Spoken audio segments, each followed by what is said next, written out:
Rusty tapped the screen, selecting the Monster Combat Quest. The glowing interface immediately responded, the shimmering text dissolving into streams of light that coalesced into new instructions. The chamber around him hummed with energy as a low, resonant chime echoed from the summoning circle. Monster Combat Quest has been picked, please stand in the summoning circle to continue. The user's status will be concealed during the summoning. Some of the user's abilities will be locked. The new prompt was intriguing. He wasn't sure how much of his status would be concealed, but it was probably better if most of it was. On the downside, there was also a part mentioning that he might be unable to use some of his abilities, leaving him feeling uncertain. Fortunately, one of his guides was there to clarify things. "Ah, I bet this includes your loadouts and perhaps the stash tab. Better prepare the weapon you want to have beforehand," Alexander commented, bringing up the fact that Rusty was the only monster who could change his form using SP. He would be placed in a temporary form created through the summoning ritual.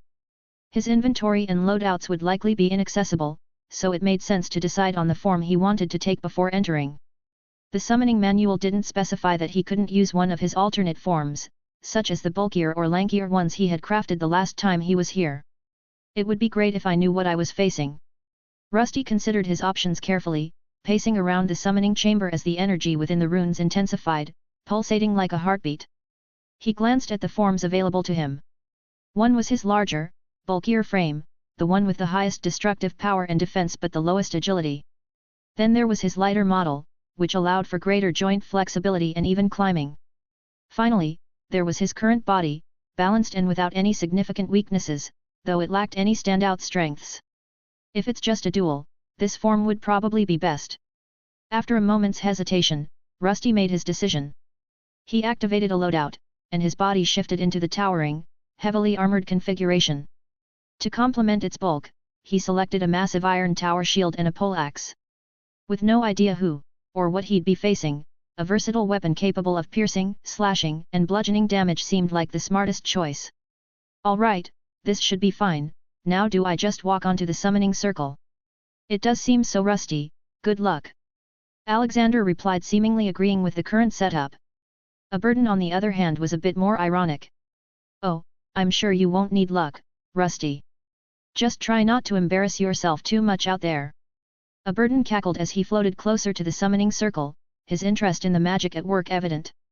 Rusty paid him no mind, his towering form clanking as he adjusted the massive tower shield in his left hand and the hefty poleaxe in his right. The weapon's shaft was much thicker than a standard poleaxe, custom built to accommodate his enlarged hands. After reaching the center of the circle, Rusty suddenly felt an unseen force rooting him in place. Lines of glowing runes spiraled outward from his feet, forming an intricate, shifting pattern that danced across the floor, alive with power. "Here we go," Rusty muttered, steadying himself as the energy surrounded his body. Strange straight lines appeared over his frame which then turned into a checkered pattern. He didn't understand it, but his whole body was glowing blue. Soon he saw a projection of his frame floating up along with his own conscience. For a moment he could see his frame standing inside of the summoning circle before the world went dark. "What's wrong? I think she can't do it. Is she really unable to summon a monster? How did she get into the academy?" The voices of teenagers filled the large arena-like structure.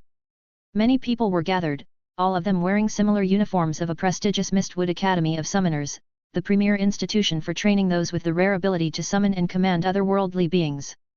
Its name could be seen at the magical training arena where an event was taking place. In the center of the arena, two young women stood on opposite sides of a glowing summoning circle. "I don't think Catherine will even need to do anything at this point. The Grandwell family has produced another genius, even if Gwendolyn did manage to summon something, she could never win." "That's true, the Rainstar family might be finished." The crowd murmured amongst themselves as Gwendolyn Rainstar stood frozen at the edge of the summoning arena. Her palms were clasped tightly together, and her heart pounded in her chest. Strands of her raven black hair had come loose, falling messily over her pale face, which seemed even whiter than usual under the weight of her stress. The whispered ridicule of her peers echoed through the arena, each cutting word striking her pride like a dagger. Gwendolyn's grip tightened on the small crystal pendant around her neck, a cherished gift from her late grandmother. Closing her eyes, she took a trembling breath, summoning the courage to perform the spell she had practiced countless times. On one side was Catherine Grandwell, golden-haired and radiating confidence. Her smug smile made it clear she relished the attention. Her family was renowned for their summoning prowess, and Catherine had already proven herself by summoning higher orc variants and other various E-rank creatures, a true genius for her age. She adjusted her ornate silver and blue robe, clearly enjoying the murmurs of admiration from the audience. "Oh, why isn't it working? I was able to do it a few times but nothing is coming out now." Gwendolen stood there, her simple academy robe hanging awkwardly on her wiry frame. She clutched the silver charm around her neck, trying to channel her energy. Summoning wasn't just a skill but a magical ability, one that required precise focus and adherence to the summoning ritual. If a caster failed to channel their energy correctly, the ritual would inevitably fail. When she was alone, the process wasn't particularly difficult. But under the scrutiny of prying eyes, she could never seem to focus enough to summon anything, not even the weakest G-ranked monsters. She's just going to embarrass herself again. Does she even belong here? Catherine's going to wipe the floor with her. Catherine smirked and raised her voice, loud enough for everyone to hear. "Maybe you should sit this one out, Rainstar. Spare yourself the humiliation." Gwen clenched her fists, her heart pounding. She wanted to respond, to shout something clever or cutting, but her throat felt dry, and the weight of all those expectant eyes pressed down on her. She focused on the summoning circle before her, it had materialized but nothing yet had appeared. "Miss Rainstar." The instructor's voice cut through the noise, commanding attention. "Are you able to perform your summoning? If not, then I would ask you to step back and vacate the arena for the other students." I can do it." Gwendolen blurted, her voice trembling as if she was about to cry. She tightened her grip on the pendant, her knuckles whitening. The crowd's murmurs of doubt sharpened, but she forced herself to block them out. She had no choice but to try again, one last desperate attempt to prove herself. Closing her eyes, she whispered the summoning incantation under her breath, each syllable quivering with raw emotion. She imagined the swirling energy of the summoning circle responding to her plea, her mind reaching into the unknown void where summoners drew their companions. "Focus. Breathe. Feel the pull of the magic, like grandmother taught me." The pendant in her hand grew brighter, a faint, comforting warmth emanating from it. Her fear began to wane, replaced by a flicker of hope. Meanwhile, Catherine yawned theatrically, earning a few chuckles from the crowd. "Oh, Gwendolen, we don't have all day." Catherine sneered, her voice dripping with mockery. "Some of us have real magic to practice." Gwendolen tried to ignore her, but her focus continued to waver. She knew this would be her last attempt as the instructors would not allow another failure. Her thin fingers trembled as she anticipated yet another disappointment. Then, something unexpected happened. She felt a force pushing from the other side, as if from a place beyond the void where summoned creatures originated. It pressed forward, almost as though it were being guided by her emotions. The energy in the arena shifted as the magic summoning circle before her started to react. Gwendolen's eyes snapped open, glowing faintly with azure light. The arena fell silent as the summoning circle flared to life. Runes inscribed on the ground began to spin and shift, glowing brighter with every passing second. Even Catherine paused her mockery, her smug grin faltering into a look of mild annoyance. What's happening? Is she actually summoning something? No way. It's probably a fluke. The onlookers still didn't believe she could complete the magic ritual. Even if she succeeded, they were certain the summoned minion would be weak. To no one's surprise, a greyish orb of light emerged from the magical circle. Its strange, muted coloring gave it an almost corrupted appearance as if it were a twisted version of a wisp. What's that? Did she summon a will-o-wisp? But why does it look like that? Laughter erupted among the crowd as they beheld the summoned creature. It appeared to be nothing more than a dim ball of light, a being known for its utter lack of combat ability, useful only for lighting a path for adventurers. It was even weaker than a G-rank creature, something incapable of attacking or defending itself. The laughter of the crowd echoed through the arena, but Gwendolen couldn't hear it. Her heart was pounding as the greyish orb hovered, pulsating faintly, just above the center of the summoning circle. She had expected something, anything but not this. Her hope was slipping away like water through her fingers. The laughter, the jeers, the disappointment, they were all crashing down on her at once. However, the orb began to shift. A flicker of flame sparked within the dull, grey sphere, faint at first but growing stronger with every passing moment. The laughter in the crowd faltered, replaced by murmurs of confusion. The orb of greyish light pulsed, swelling in size as flames erupted across its surface. It ignited into a blaze that shimmered with a spectrum of colors, like a twilight sky filled with vivid hues of orange, purple, and gold. The flames danced erratically, as if alive, casting long, flickering shadows across the summoning arena. "What in the world is that?" Whispers rippled through the crowd as the flames began to take shape, coalescing into an enormous silhouette. From the radiant blaze emerged a towering figure, its massive, armored frame shimmering as though freshly forged. Embers and ash swirled around its metallic body, glowing faintly in the flickering light. With a thunderous clang, a poleaxe slammed into the ground, followed by an iron tower shield whose immense weight cracked the stone beneath it. "What is that, an iron golem?" "No, it looks different." The murmurs of the crowd turned to stunned silence as the towering figure fully emerged from the summoning circle.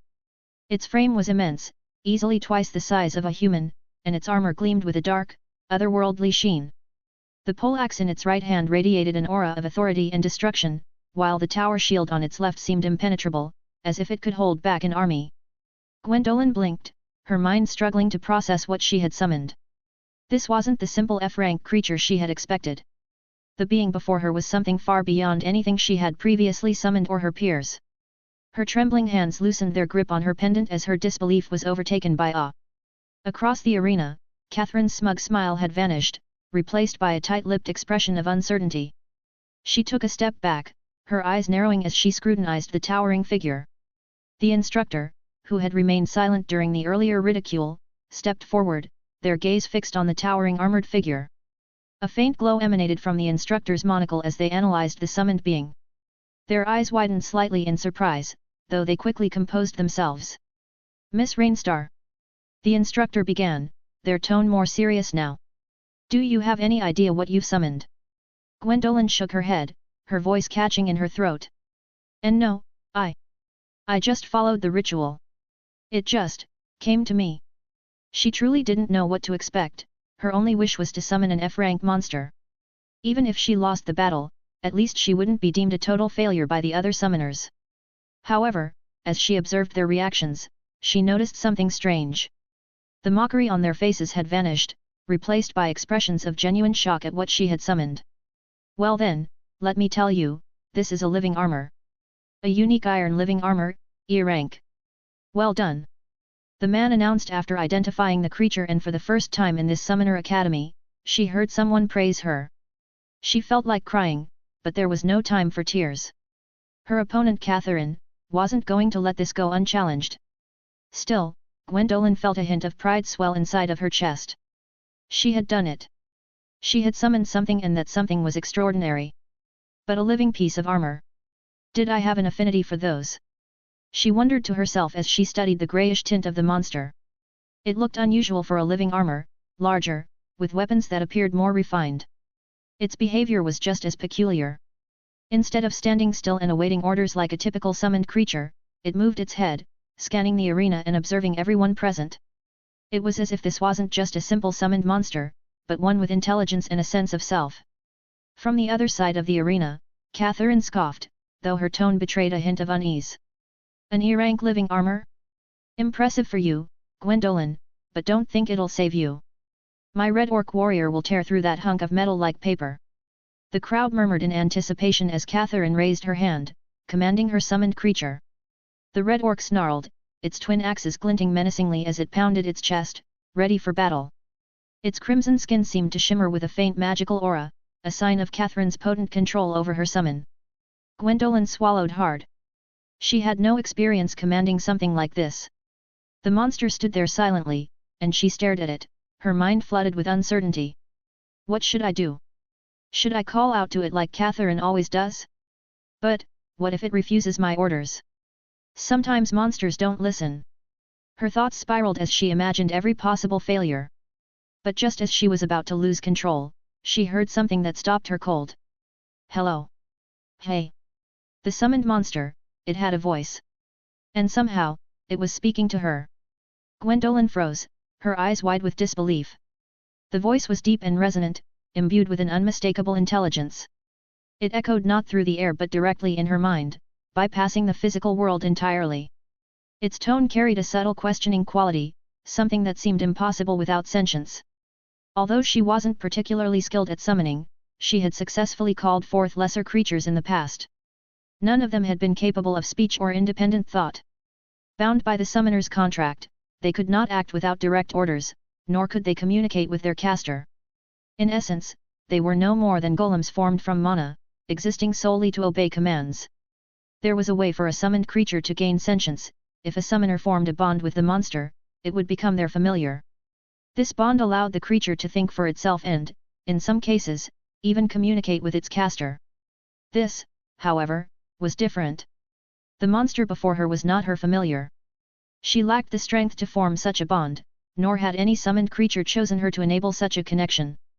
However, there were exceptions to this rule, the more intelligent monsters. These were exceedingly rare and notoriously difficult to summon, let alone control. They belonged to a category of their own, retaining a sense of autonomy even before the summoner. It wasn't uncommon for such monsters to go berserk if they deemed the caster who had brought them into this realm unworthy or inferior. What if it attacks me? Gwendolyn's mind raced. The possibility of the monster attacking her was high, as she had heard countless tales of summoning disasters, especially when sentient monsters were involved. She knew she lacked the training and knowledge to handle such a situation, and the realization struck her like a cold wave: this was the worst possible outcome. Surely, this giant metal monster would turn on her and attack.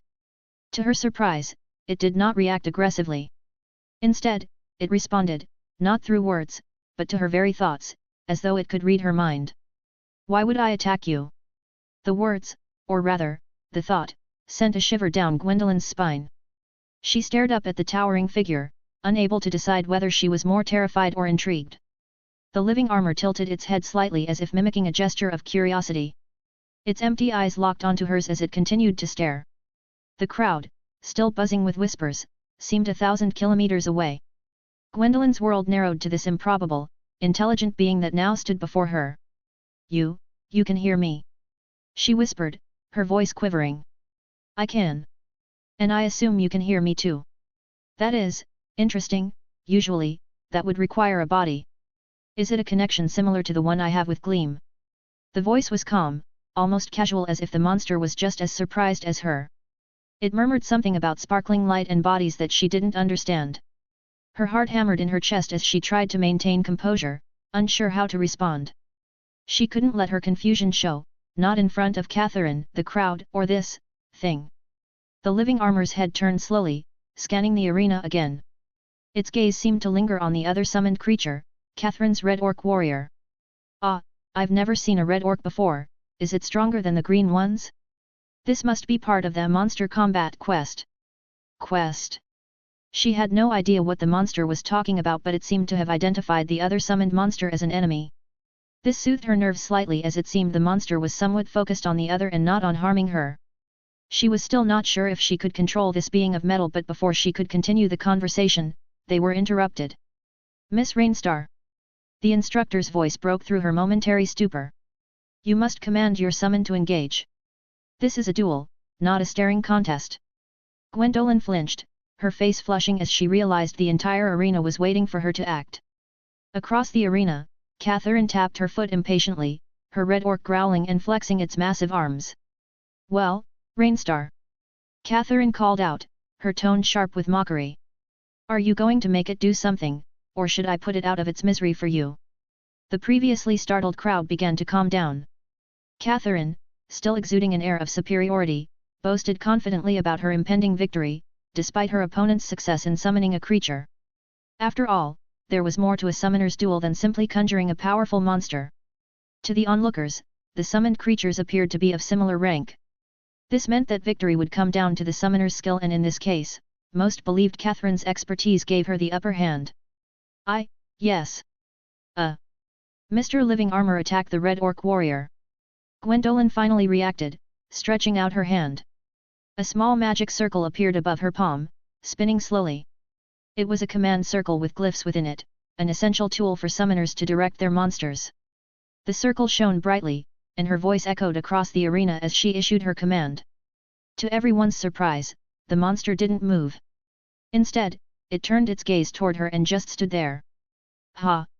She can't even control her own summon? Isn't that an automatic loss? I knew it was a fluke." Get out of the arena! The audience's jeers rang out, their earlier astonishment giving way to mockery.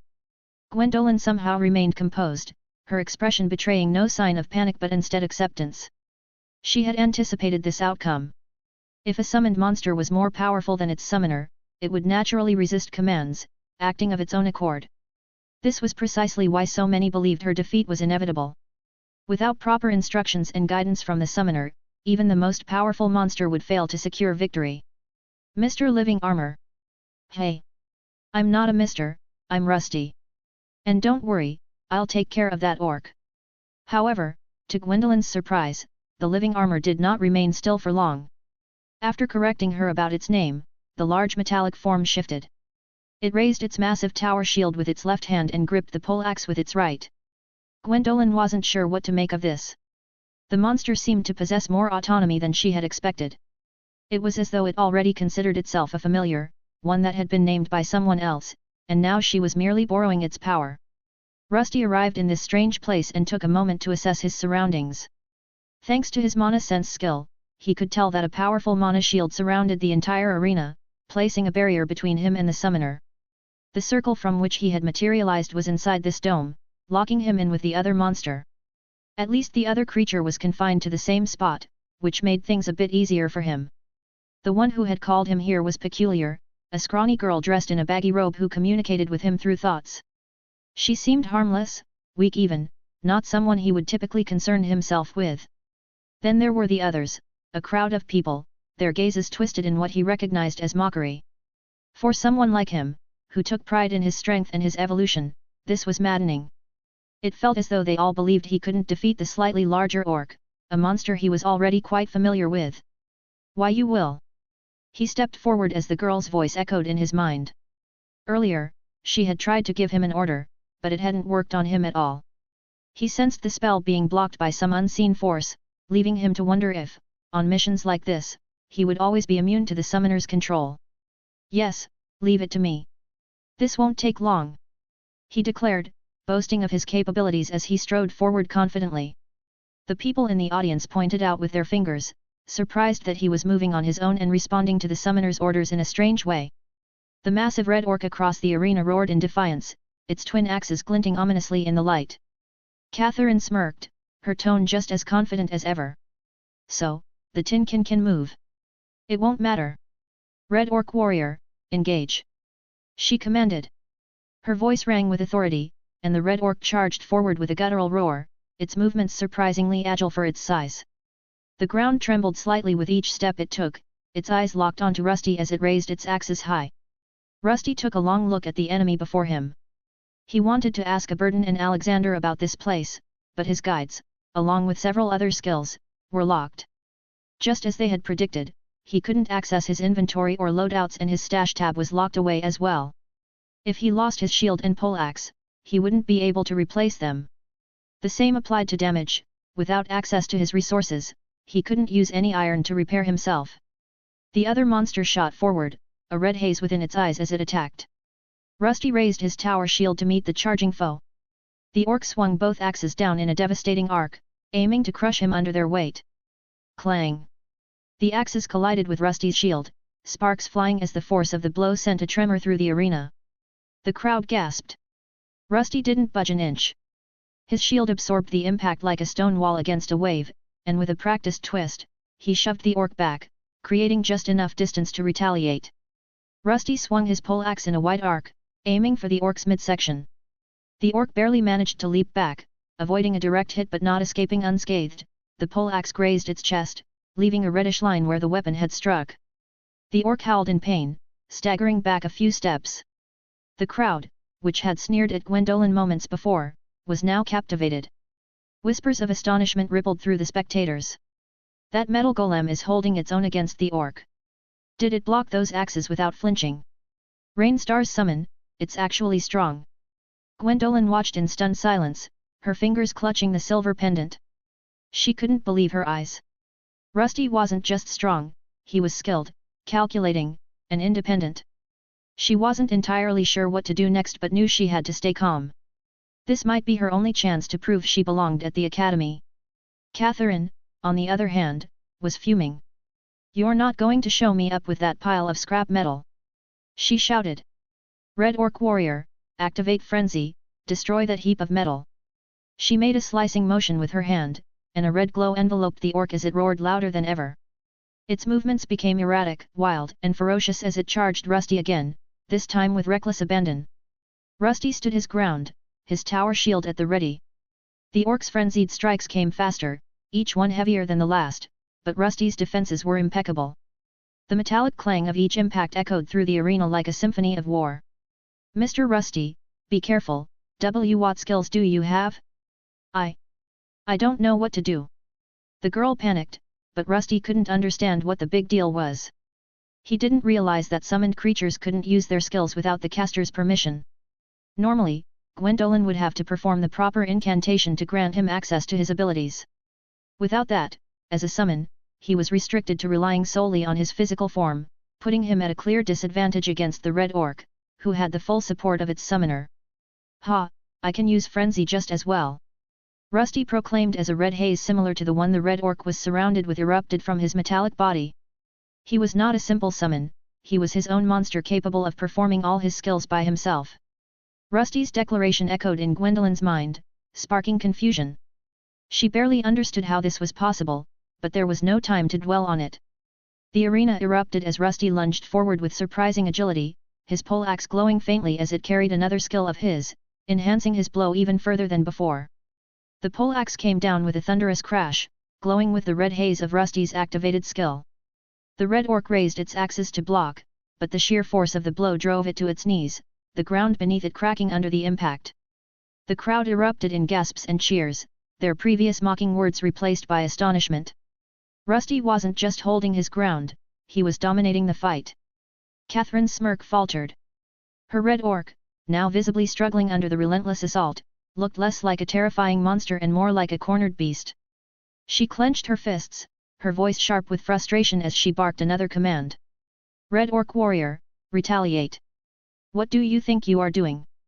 Defeat that junk heap at once. It's just a living armor with no weight, use your charge to push it down. The orc roared in defiance, pushing back against Rusty's poleaxe and swinging its axes in a furious whirlwind. Rusty stepped back, his tower shield absorbing the blows effortlessly. Despite the orc's raw power, its movements were growing more erratic. Frenzy, while formidable, came at a cost. The harder it fought, the more it drained itself. In a desperate last-ditch effort, the monster obeyed its summoner's command and charged recklessly. The tactic was simple: tackle the iron monstrosity to the ground. After all, it was just an empty suit of armor. The orc, large and muscular, weighed several times more than the armored figure. The collision was imminent. With all its might, the orc surged forward, expecting to overwhelm its opponent. But to everyone's astonishment, Rusty didn't budge. He remained rooted in place, as though he weighed several tons. The ground beneath him cracked under the sudden, immense pressure as if his weight had suddenly increased in an instant. Nice try, orc, but this is it for you. A deafening clang rang out, followed by a sickening crack.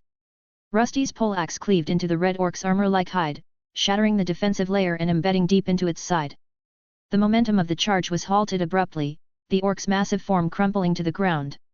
The crowd erupted into a mix of stunned gasps and cheers as the Red Orc let out a groan before collapsing, its body turning into mana particles as it had been defeated.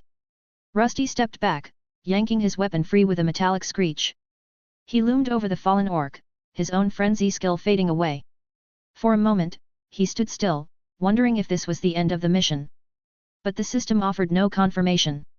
He glanced at Catherine, the opposing summoner. She was doing something, mana was gathering around her form and the summoning circle. It seemed that this was not quite over yet. Maybe I should have gone with one of the harder missions instead. Rusty wondered to himself as he watched the orc vanish before his eyes.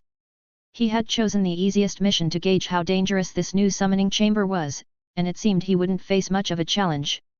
While the creature was stronger than the dungeon orcs he had previously encountered, it wasn't much of a threat, and it was alone. Additionally, the creature required its summoner for skill activation, a big weakness that he, as an aware monster, did not share. Rusty could effortlessly chain together his strikes, skills, and independently decide the best course of action for any situation. Catherine grit her teeth as her Red Orc faded into motes of mana, leaving not even its axes behind. Her frustration was palpable, and the crowd's sudden enthusiasm for Gwendolyn's strange summon only worsened her mood. She wasn't done yet, though. Not by a long shot.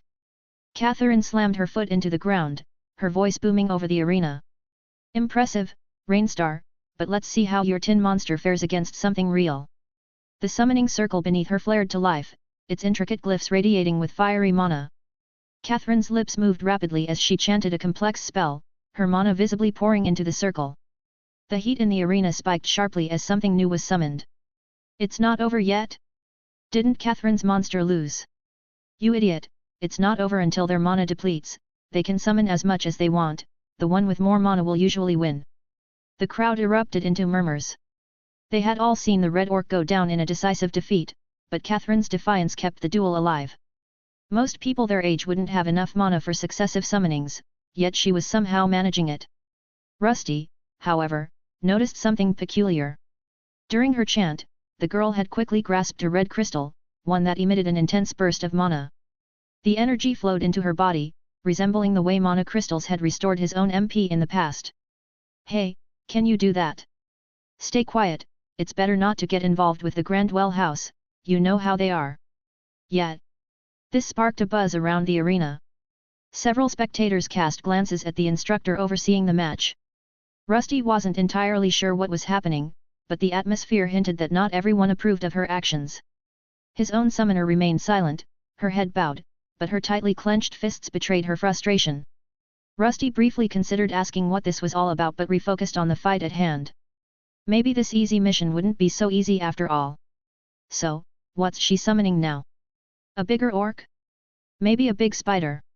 No, it's probably that one. Oh no, what will we do? Rusty asked himself, though it seemed his summoner had heard his thoughts. He was still trying to make sense of this strange situation. It was possible to shield his mind from her, but only if he fully concentrated. Her distress was obvious, and it stirred something within him.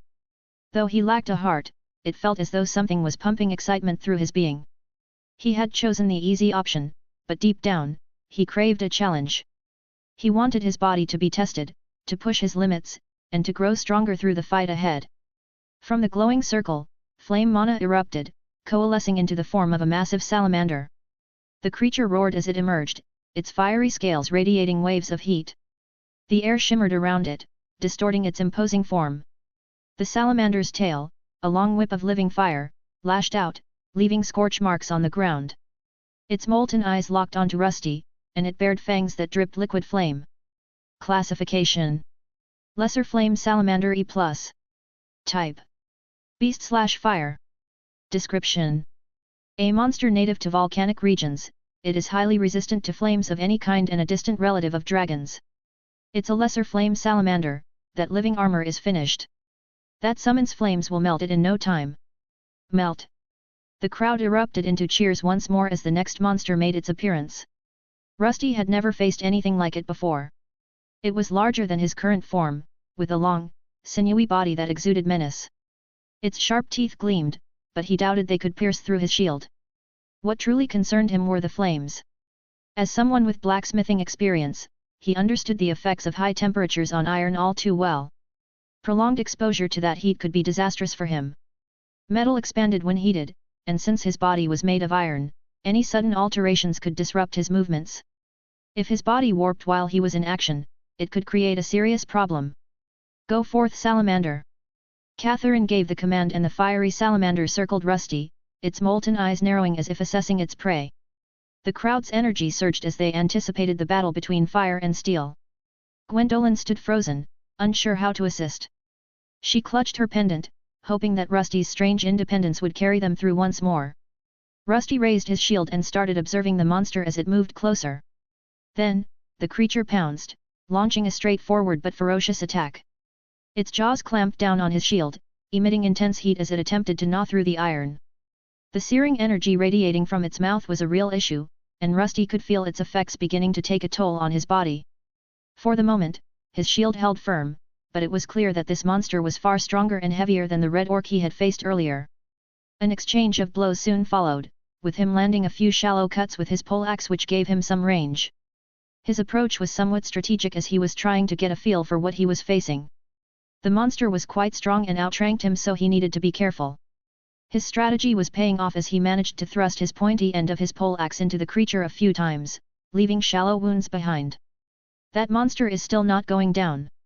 Now that I look at it, what is that thing? Is it a unique? The crowd began murmuring once again, and Rusty could see a large vein bulging on Catherine's forehead. It was clear she didn't appreciate the attention her opponent was getting, nor the fact that her powerful monster still couldn't take down Rusty, who had switched to a defensive stance. In frustration, she suddenly barked an order, mana flowing into another command spell. Salamander, use your flame breath. Melt that ugly thing. The monster, now about 10 meters away, halted its pursuit and reared back, its tail flicking in preparation for the devastating attack. The air shimmered with heat as it gathered flames in its throat, its molten eyes glowing brighter with every passing second. Rusty, still gripping his shield, quickly assessed the situation and realized that, in his current form, dodging the attack would be nearly impossible. Instead, he made the decision to brace for impact, raising his shield to absorb the attack. He believed his thick tower shield should be able to withstand the full force of the fiery blast. The salamander's body tensed, its jaws parting as it prepared to unleash a torrent of searing fire. Here it comes. I just need to block it and then counter-attack. Rusty thought to himself, his mind calculating the best way to mitigate the incoming blast. Just as the salamander released its fiery breath, a burst of heat and light filled the arena. The flames crashed against Rusty's shield in an explosion of molten fury. For a moment, everything was a blur of blinding red and orange. The crowd gasped, and some even recoiled at the intensity of the attack. He focuses all his will on holding his ground. His shield groaned under the pressure as the heat licked at the edges of his armor.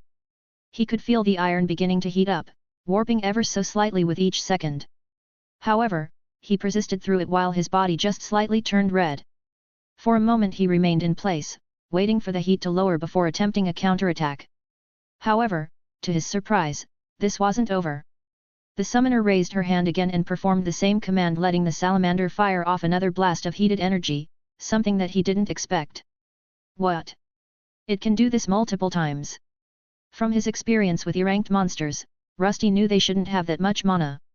This breath attack likely consumed a large amount of MP, but strangely, the monster didn't seem to lose any power as it unleashed the flames. It didn't take long for him to realize what was happening. Mana from the summoner was flowing into the monster, replenishing its energy. He reacted quickly and activated his Fortify Armor skill before the heat could intensify any further. Though the skill allowed him to endure the second blast, a third one was already on the way. His own mana reserves were dwindling rapidly as he relied on the fortification skill to protect himself. The ground beneath him was beginning to turn to glass, and if not for the skill, he would have likely started melting by now. Using his bulky body to absorb the flames had been a mistake, but he hadn't anticipated that the summoner could continuously replenish the monster's mana while he had no access to mana crystals to replenish his own. Oh no, Catherine's mana is getting replenished by the mage gemstone. What should I do? If this continues, my summon will lose, but what can I do? Oh, can you do that too? Hey! Can I do what? As Rusty was trying to come up with a strategy, his summoner's thoughts suddenly resounded in his mind. Can you do what she's doing? Give me mana. I should be able to. It seemed the young girl had been too stunned to help until now.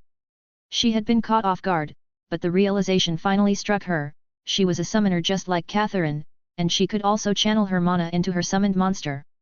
While she didn't have any gems to accelerate her mana recovery, she could still provide a boost by refilling his mana reserves, even if it was just once. Then do it. While he still had some options, if his mana was fully replenished, then he could try a different, more aggressive strategy. Soon, Gwendolyn focused and closed her eyes, taking a deep breath. She had only recently learned how to channel her mana directly into a summon, and this was her first real test. Her hand shook slightly as she reached out toward Rusty. A faint, shimmering light surrounded her, and for a brief moment, her connection with Rusty deepened. Soon her mana was flowing into him and he could see his MP rising. This should do it, let's try that. Before evolving, he had received a new skill, one he hadn't yet been able to fully test. Though he understood how to use it, this would be his first time activating it in a true battle. Soon, his body began to shimmer as black and white energies surged and enveloped him. He activated Lesser Twilight Embrace, a skill that called upon twilight energies to amplify his power. As the skill took effect, he could feel the rush of strength coursing through him. His stats shot up, granting him great boosts in attack, agility, and even defense. The arena fell silent as Rusty's body was consumed by swirling black and white energies. His iron form gleamed with a spectral glow, the twilight energies creating an ethereal halo that seemed to darken the very air around him. The oppressive heat radiating from the lesser flame salamander no longer felt as overwhelming, instead, the energy coursing through him made him feel invincible. The crowd gasped as they watched Rusty step forward, his movements suddenly fluid and eerily precise. With his shield still glowing orange from the residual heat of the salamander's breath attacks, he raised his poleaxe, the weapon shimmering with twilight energy. Even Catherine paused, her mana flow stopping as she observed the sudden transformation. What is that? Did the summoner give it some kind of buff? I've never seen anything like it. Rusty didn't wait for the crowd's murmurs to subside. He darted forward, faster than anyone had expected. Despite the salamander's flames surging toward him, he gripped the heavy shield tightly and charged ahead. His metallic body emitted a screeching sound with every step, echoing through the arena. Though this was his bulkier form, he was moving faster than he ever could in his normal body. He could feel his MP draining rapidly as he sustained the skill, knowing he had to end the confrontation quickly. The salamander lashed out with its flaming tail, aiming to halt Rusty's advance. Yet, the empowered living armor anticipated the attack, pivoting smoothly and raising his glowing shield to absorb the brunt of the strike. Sparks exploded as the molten appendage collided with his shield, but Rusty barely slowed. Instead, he twisted his poleaxe and aimed a devastating counterstrike at the creature's exposed flank. The blow landed with a resounding crack, the twilight-imbued blade cleaving through the salamander's fiery scales and drawing a howl of pain from the beast. The crowd erupted, some cheering wildly while others gasped in disbelief. The salamander staggered, its body wreathed in flickering flames that seemed to dim slightly as it reeled from the injury. Catherine's eyes widened in shock, and she quickly resumed her mana flow to bolster her summon. "Salamander, don't let it get close. Keep it at a distance," she commanded, her tone implying panic. However, Rusty refused to let the creature escape. As it swung its tail toward him again, he released his shield and gripped his poleaxe with both hands. With one empowered cleave, he severed the flaming tail in a single, decisive strike. The monster roared in agony as its tail crashed to the ground. It sizzled momentarily on the arena floor before the flames subsided. Rusty didn't relent. The lesser twilight embrace continued to surge through him, amplifying his every motion. With his shield abandoned, he could now fully wield his poleaxe, launching into a flurry of brutal strikes. Each swing carried the weight of twilight energy, leaving trails of black and white afterimages in its wake. Bolstered by his summoner's mana, Rusty seamlessly chained power strikes together, unleashing a relentless barrage of blows that quickly overwhelmed his opponent. Catherine clenched her fists, pouring more mana into her summon in a desperate bid to turn the tide. The salamander's flames flared anew, its body surging with revitalized energy. It lunged at Rusty with jaws wide, aiming to crush him in one decisive move. But Rusty was faster. Pivoting sharply, he sidestepped the attack and spun his poleaxe in a wide arc. The weapon struck the salamander's neck with a thunderous crack, slicing through layers of fiery scales and lobbing it clean off. The crowd erupted into cheers and gasps, their eyes glued to the spectacle unfolding before them. No one thought that it was possible, but the battle was over and the underdog had been victorious. As the salamander's decapitated body crumbled into motes of flame, Rusty stood victorious, his glowing poleaxe resting on the ground. His lesser twilight embrace faded, leaving his metallic form steaming from the residual heat of the mana his body was encased in. The crowd's cheers and gasps filled the arena, and Gwendolyn finally let out the breath she hadn't realized she was holding. Catherine was trembling, her face a mixture of rage and disbelief. Her hand still clutched the red mana stone, though its glow had dimmed. Rusty could tell the girl had exhausted its power, and resummoning a monster of this caliber would likely be impossible. There also appeared to be side effects from using the crystal. The young summoner was visibly out of breath. The murmurs in the crowd grew louder, shifting from awe to skepticism as they pieced together what had transpired. "Congratulations! You have completed your mission. Due to an unforeseen factor, the mission difficulty rating will be re-evaluated. Please stand by." Oh! While Rusty was glancing at the fading monster, a system message appeared before his gleaming metal head. The mission was marked as complete, but the presence of the salamander had evidently caused the difficulty rating to increase. The battle with the first monster had been relatively straightforward, but the new one was no pushover. This highlighted a critical issue: he couldn't rely on the difficulty ratings. He would need to figure out what was causing these discrepancies, and he knew who to ask for help. I'm sure Alexander and Aberden will know what's wrong here, so, does this mean I get to go back now? There was a strange hourglass on his system window, its sand trickling down as it circled around. Rusty wasn't sure what it meant, but after a moment, a 60-second timer appeared. It seemed he would be sent back shortly. Yet while his mission was technically complete, the events around him were far from over. The arena fell silent after the Lesser Flame Salamander's defeat. Catherine's chest heaved as she tried to steady her breathing, her trembling hands betraying her. Fury radiated from her, at the loss, at the crowd's shifting loyalty, and perhaps at herself. Whispers about the red mana stone grew louder, and the instructor who had conveniently ignored her actions so far finally seemed inclined to intervene. This isn't fair. She must have cheated. Before the instructor could say anything, Catherine's venomous voice rang out, cutting through the murmurs. She jabbed a shaking finger toward Gwendolen, then swung it toward Rusty. That thing is unnatural. There's no way she could win otherwise. Gwendolen opened her mouth to reply but faltered, her words sticking in her throat.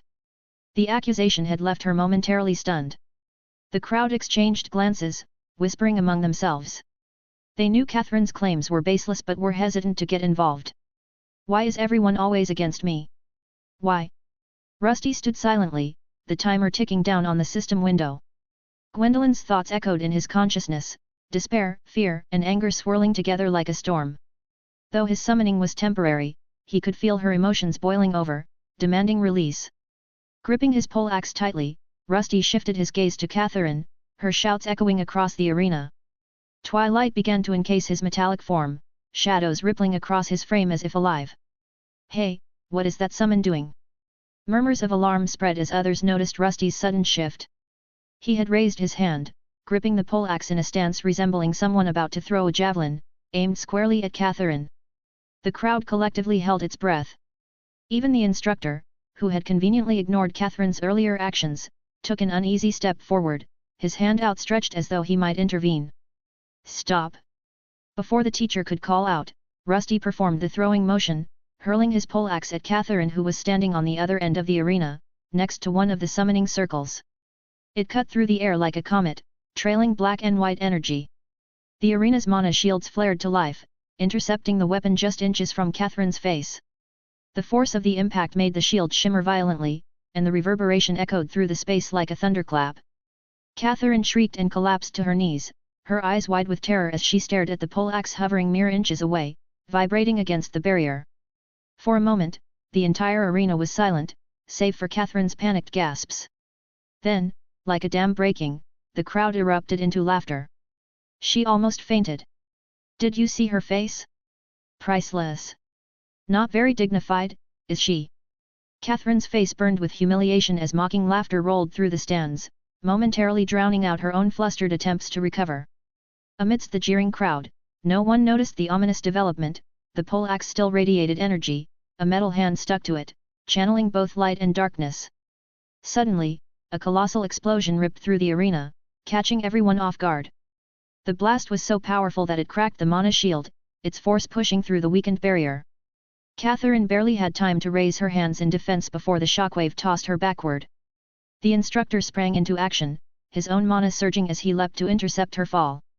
A shimmering new shield enveloped them both, protecting them from the worst of the debris and chaos unleashed by the cataclysmic event. Rusty stood there, his right hand missing. He had remembered one of the old techniques he used to win fights. Mixing both light and dark energies led to those energies going berserk, producing large blasts. He had hoped to do more damage, but the amount of darkness and light he could infuse was quite low. Now, the timer had reached 0, and it was time to return.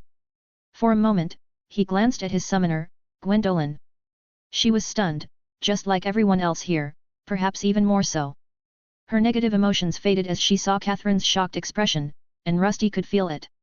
He looked at the destroyed poleaxe, which was turning into particles of mana along with his body. The quest was over, and now it was time to return. As his body faded away, he saw Gwendolen reach out in his direction as if she were trying to stop him from disappearing. He could feel sadness wash over him as he sensed her emotions, as if she didn't want him to leave. He wasn't sure how to react, but just before he completely faded away, he managed to transmit a few words, finding her behavior somewhat daunting. Become stronger, so that they don't look down on you. With that, he was gone, his body faded from the arena, and he felt his soul being tugged back towards the Soul Forge. The body he had just lost reappeared, this time with the hand he had used to overload his twilight energies. Even the poleaxe was back, and another system announcement awaited him. Congratulations on your return. Calculating rewards, please wait. He was back in the Grand Summoning Chamber, and just as promised he would be given some rewards. Rusty didn't expect to gain much from the quests as it was marked for easy, but perhaps after defeating the salamander he would be given something more exceptional. Congratulations on your return. Calculating rewards, please wait. Monster Combat Quest difficulty will be raised from easy to medium, please wait for the rewards. Received Small Experience Talisman X3. Received Large Advanced Axe Schematic X1. Received Lesser Flame Enchantment Talisman X1. Oh! He cried out in joy as he saw the rewards appear in his storage system, which was now unlocked again. According to the instruction manual, completing this quest would grant him some experience, though he wasn't sure how it would be implemented. It seemed tied to the experience talismans he received, but there was more to it. Along with the talismans, he had been given schematics for a weapon and an enchantment talisman as well. However, before he could take the items out of storage, his two guides called out to him. Rusty! What were you thinking? Why did you attack that young girl? Alexander exclaimed, his tone sharp as if he was trying to scold a child. Haha, what do you mean? He did great. Did you see the look on that brat's face? I bet she won't be so pompous in the future.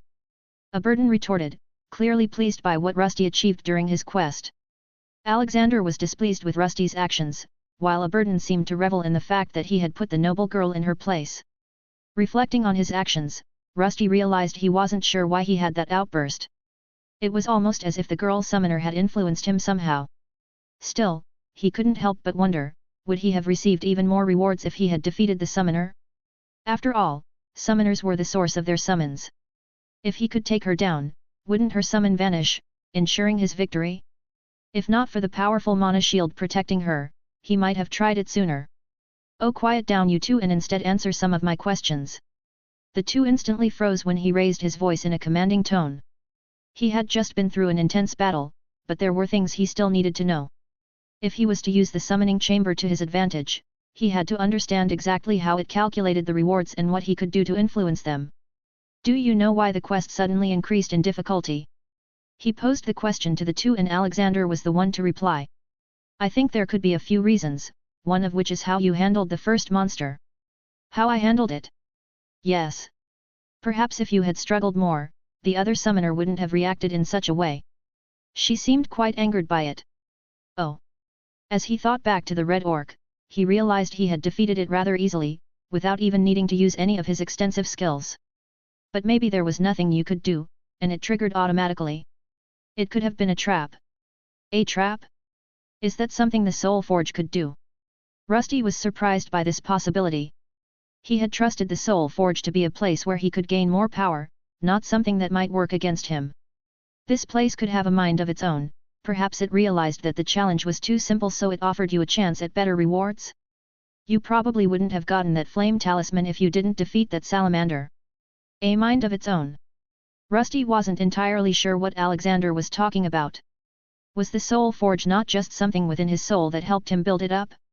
But if it was connected to his soul, it might have reacted to his own desires, creating a more difficult scenario because the first one had been too simple. He would need to conduct a few more tests to be certain, but being greeted with greater challenges wasn't all that bad, especially since they came with rewards. Oh, right, how do I even use these? After speaking with Alexander, Rusty retrieved the talismans he had acquired. As he pulled them from his storage system, they shimmered faintly in his metallic hands. He examined them closely, trying to decipher their purpose while his guides hovered nearby, eager to chime in. The first items were 3 small experience talismans. They resembled pieces of paper inscribed with strange magical symbols, along with some writings he could understand. These talismans featured golden letters and a golden outline along their edges. Though Rusty wasn't sure how to use them, he felt fortunate to have his guides present. Interesting, it seems similar to magic scrolls. You'll probably need to channel some of your mana into it to activate the item. A burden floated closer, hinting that Rusty should treat it like any other one-use magical item he had encountered before. Wasting no time, Rusty decided to test it. However, instead of the talisman activating, he was met with an error message. Error: small experience talisman cannot be used within the Soul Forge environment. Makes sense. It's best if you use it after you're done with your evolution, Rusty. Alexander commented, having also seen the error message. Rusty felt a twinge of disappointment, but he understood it was likely better to use the talismans before he maxed out his experience points. Shaking off the thought, he next retrieved the large advanced axe schematic, which resembled the weapon the Red Orc had wielded. The schematic was a straightforward blueprint, far superior to the weapons Rusty had crafted on his own so far. It appeared to be designed for him to create by himself.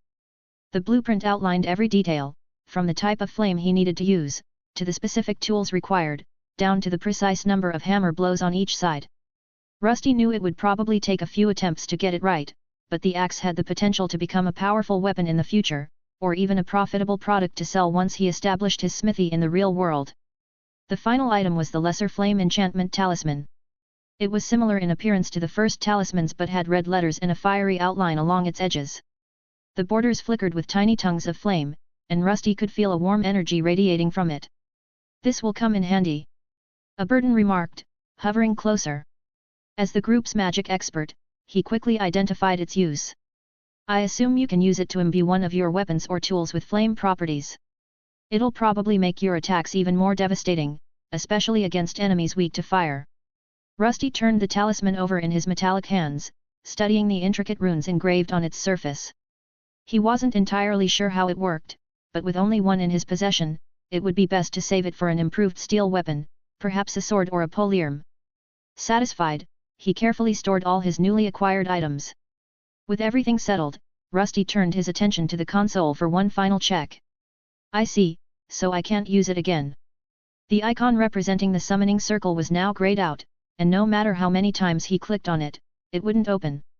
He searched for a timer or some indicator but found none. It seemed this was a one-time use quest, and he would need to wait until his next evolution to attempt it again. Oh, what is that? To his surprise, a new icon had appeared. It resembled a notebook and was distinct from the instruction manual. Without hesitation, Rusty pressed it. A new window opened, and a familiar name appeared, Gwendolyn Rainstar. Rusty stared at the display in front of him. On it was the image of a gloomy-looking girl, the summoner he had interacted with earlier. Her picture was grayed out, leaving him uncertain about its significance. Fortunately, Alexander seemed to have some understanding of these strange contraptions, so Rusty decided to ask him. Do you know what this might mean? It could be that after you successfully complete the quests, you can be summoned again by a summoner you've interacted with before. Though, I might be wrong. Is that so? But it doesn't seem to be working right now. Well, she probably needs to attempt a summoning first. But it might also just be some kind of record of summoning missions and nothing more. We'll probably have to wait and see. Was there any mention of this in that manual? After Alexander shared his speculation, he turned to Aberdan, who had previously gone through the entire manual. There wasn't anything like that mentioned before. How strange. The three decided to revisit the manual. When they brought up the interface, to their surprise, an additional section had appeared. The new section confirmed Alexander's theory: after a successful mission, the connection with the summoner would be saved, and future quests involving that summoner could become available. How interesting! This means that if you, dear Rusty, complete multiple missions with a particular summoner, you may form a deeper connection, something akin to a bonding contract. The manual was somewhat vague on the details, but it hinted that Rusty might be summoned to battle monsters on behalf of the young girl. While the prospect of fighting for her didn't particularly interest him, the potential quest rewards certainly did.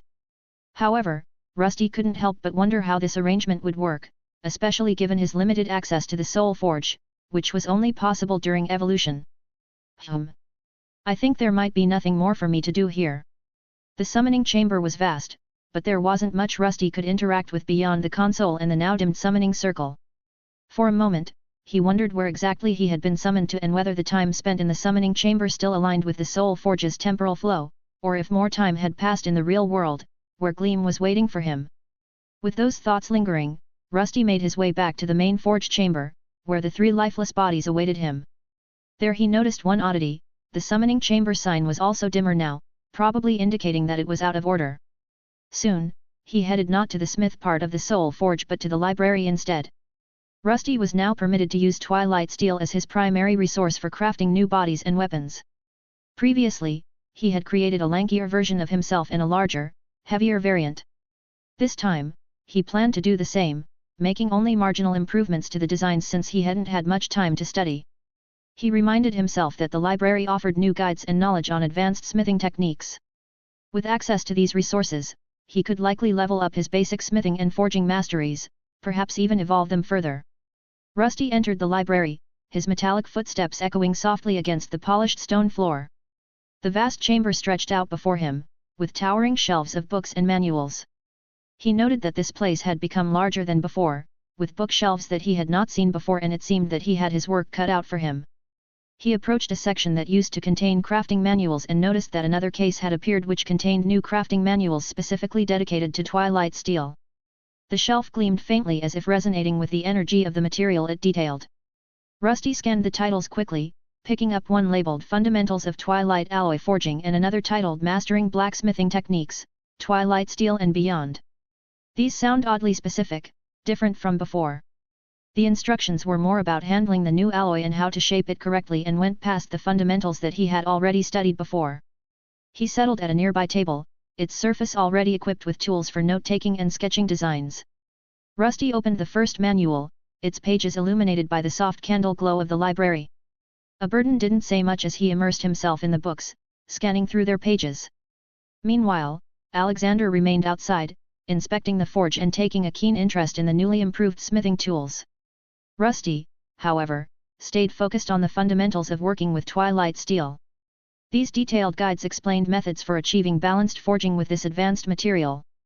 Twilight steel, he learned, was still based on iron but included an essential addition called high carbon. This alloy was created by combining iron with altered carbon in a process involving something called a blast furnace. Although pre-prepared ingots of twilight steel were readily available for his use, Rusty recognized the value of understanding the entire process. He couldn't always rely on the system to handle everything for him. Mastery of blacksmithing required a deep awareness of every step of the craft. The melting point is a lot higher for twilight steel than regular steel. Interesting.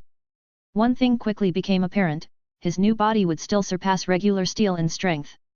From what he knew, steel-based living armors would be somewhat weaker than his old iron body, while this new form made with twilight steel could rival even a D-rank monster, at least when it came to durability. He was eager to begin crafting weapons in his new suit of armor, but he understood the importance of thoroughly reviewing all the books before experimenting. Rusty recalled his earlier attempts at working with iron, which had resulted in multiple failures. This time, he was determined to approach the process with greater speed and efficiency. Rusty absorbed the crafting manuals like a sponge, focusing on every nuance of twilight steel forging. Each page revealed new complexities about the alloy, its propensity for retaining enchantments, its resistance to extreme conditions, and its compatibility with mana infusion.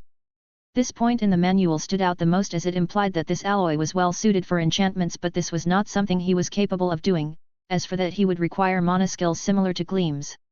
The mana conductivity will still increase my twilight skills though. The manuals offered step-by-step instructions for advanced forging. Rusty paid particular attention to the section on tempering methods, noting that twilight steel required a precise cooling technique to stabilize its mana-conductive properties. Cooling it too quickly or too slowly could result in brittle fractures or diminished magical resonance. Rusty paused at a detailed diagram showcasing a forge setup designed specifically for working with twilight steel. The illustration depicted a secondary bellows system, which introduced a steady stream of infused mana vapor into the forge's flames. This innovative design ensured that the material remained malleable without sacrificing its innate magical properties. It was fascinating, and Rusty made a mental note to recreate something similar when he eventually built his forge in the city. While Rusty could recreate ingots and weapons using the system, he still needed to forge them manually first. Time within the Soul Forge was limited, and the duration required for each evolution would only grow longer as he progressed. If he wanted to advance efficiently, he needed to forge better weapons and armor components outside of this place. The Soul Forge offered immense advantages, but it also had its limitations. To complicate things, some stronger materials available in the real world might not be recognized by the system, making it crucial for Rusty to expand his skills beyond the forge's boundaries.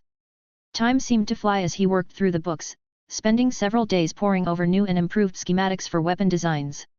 While none of them matched the intricacy of the advanced axe schematic, they were just a step below in quality. Once he had absorbed all the knowledge he could from the manuals, Rusty moved on to the next phase of his plan, crafting his designs. The forge provided Rusty with pen and paper, and his now more dexterous fingers allowed him to make use of them. Inspired by watching a Burden draw up schematics, Rusty decided to try his hand at it. While his guide could wield a brush with ease in the Soul Forge, Rusty knew this wouldn't be possible in the real world. Just like smithing, he needed to master the skill himself. At first, his efforts were clumsy. His metallic fingers wobbled, and the lines he drew rarely matched what he envisioned. However, after several attempts, a system window appeared. Basic Penmanship L1. Passive Skill. The Art of Writing by Hand. Basic Drawing L1. Passive Skill. The Art of Creating Drawings or Diagrams. After hours of trial and error, Rusty unlocked these two skills. With them, his metallic fingers grew steadier, and he managed to recreate some of the schematics a Burden had shared. Though his versions lacked the same level of precision, they were a large improvement over his earlier attempts. Rusty persisted, consulting his guides and practicing relentlessly until his skills leveled up further. Finally, he produced two armor designs that he felt genuinely satisfied with. The first design was the bulkier model, which he decided to name Ogre Variant. It had a greater size than the previous model and retained its imposing bulk, but Rusty had managed to incorporate advanced joint mechanisms that allowed for more fluid movements without sacrificing durability. The Ogre Variant's plates were interconnected using a combination of reinforced Twilight steel and a more flexible alloy version that he still needed to produce. This enhancement would grant the suit slightly more mobility, even for its massive frame. Rusty added spikes and reinforced edges to critical areas, ensuring it could double as a walking fortress and an offensive powerhouse. The second design, which Rusty named the Wraith Variant, was tailored for agility and unconventional maneuverability. He meticulously reworked the framework, making it even lighter by thinning the Twilight steel plates without sacrificing structural integrity. To enhance its mobility, Rusty developed an intricate joint system, enabling the Wraith Variant to twist and bend in ways that were unnatural for most humanoid forms. The segmented limbs further contributed to its flexibility and range of motion. As a finishing touch, Rusty incorporated specialized hooked hands and feet, allowing this form to climb with ease. This addition eliminated the need for Gleam to carry his helmet around everywhere, making the Wraith Variant an efficient and self-reliant design. Both designs incorporated the newfound knowledge he had gleaned from the crafting manuals, and now it was time to rebuild himself from scratch. Rusty returned to the forge chamber, eager to bring his designs to life. The dim, fiery glow of the smithing area surrounded him as he began assembling the materials. Twilight steel ingots sat in neat stacks, their surfaces shimmering faintly. He pulled up the schematics for both the Ogre and Wraith variants and stuck them to a board on the wall. "Are you ready, Rusty?" "Yeah, let's do this." Rusty answered Alexander, who had joined him in the forge. This guide had also gone through this and could offer him some pointers while he worked. Soon Rusty started. The Ogre variant would be first. He began by heating the Twilight steel ingots until they glowed white hot. The forge tools, upgraded specifically for Twilight steel, exuded Twilight energy as Rusty hammered the molten metal into shape. The bulkier plates for the chest, shoulders, and legs were the first components he tackled. He followed the tempering instructions meticulously, using the secondary bellows to infuse mana vapor into the flames. This kept the metal malleable while preserving its magical properties. While he failed a couple of times to keep the mixture right, eventually he succeeded. As the plates cooled, they retained a deep, metallic grayish sheen, a hallmark of perfectly forged Twilight steel. Next, Rusty focused on the joint mechanisms. These were critical to improving mobility. Using a combination of Twilight steel and the flexible alloy he'd learned to create, he crafted interlocking components for the shoulders, elbows, knees, and ankles. These joints, reinforced with overlapping segments, allowed for an increased range of motion without compromising the armor's bulk. Finally, Rusty added the finishing touches. He lined the shoulders and gauntlets with sharp spikes, reinforced the edges along the arms and legs for added durability, and began crafting the helmet. Initially, he envisioned a fearsome ogre-like design, but after realizing it would take too long, he opted for a simpler approach. The helmet featured human-like eye sockets, allowing for a design that Aberdan and Alexander could inhabit. While Rusty had considered removing the eyes altogether to keep people from attacking his core within the helmet, he discovered that doing so interfered with his vision. The eye sockets had to remain, adhering to specific proportions, otherwise he would be blind. It took Rusty an entire week of continuous work to complete the first variant.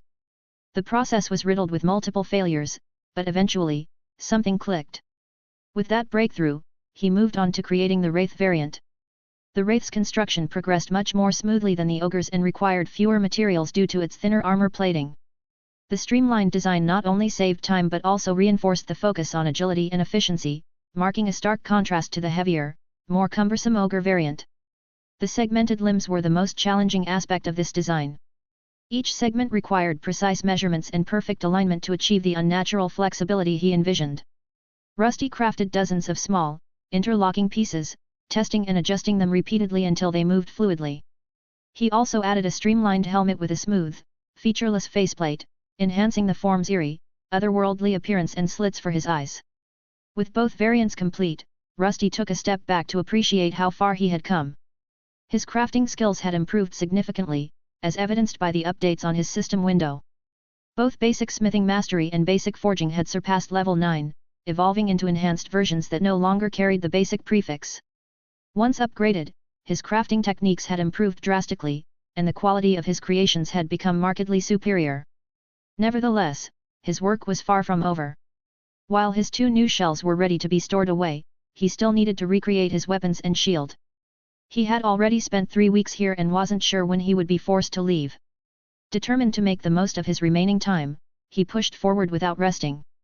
Before the timer ran out, he planned to craft every possible weapon combination, use the new axe design he received from the summoner chamber, and decide which weapon would receive the enchantment talisman. So much more work to do. I hope Gleam is doing okay. Should I make armor for her? He asked himself and then returned to work. What do you think? I'm not sure she'll like the color. The color? Why would that matter?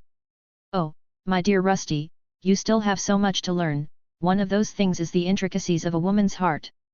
Rusty stood there, staring at the black wisp of light as it babbled on about something he couldn't comprehend. It's fine, Rusty. Just ignore him. Alexander glanced at the schematics spread before him. The design was for a small suit of armor intended for a monster ant.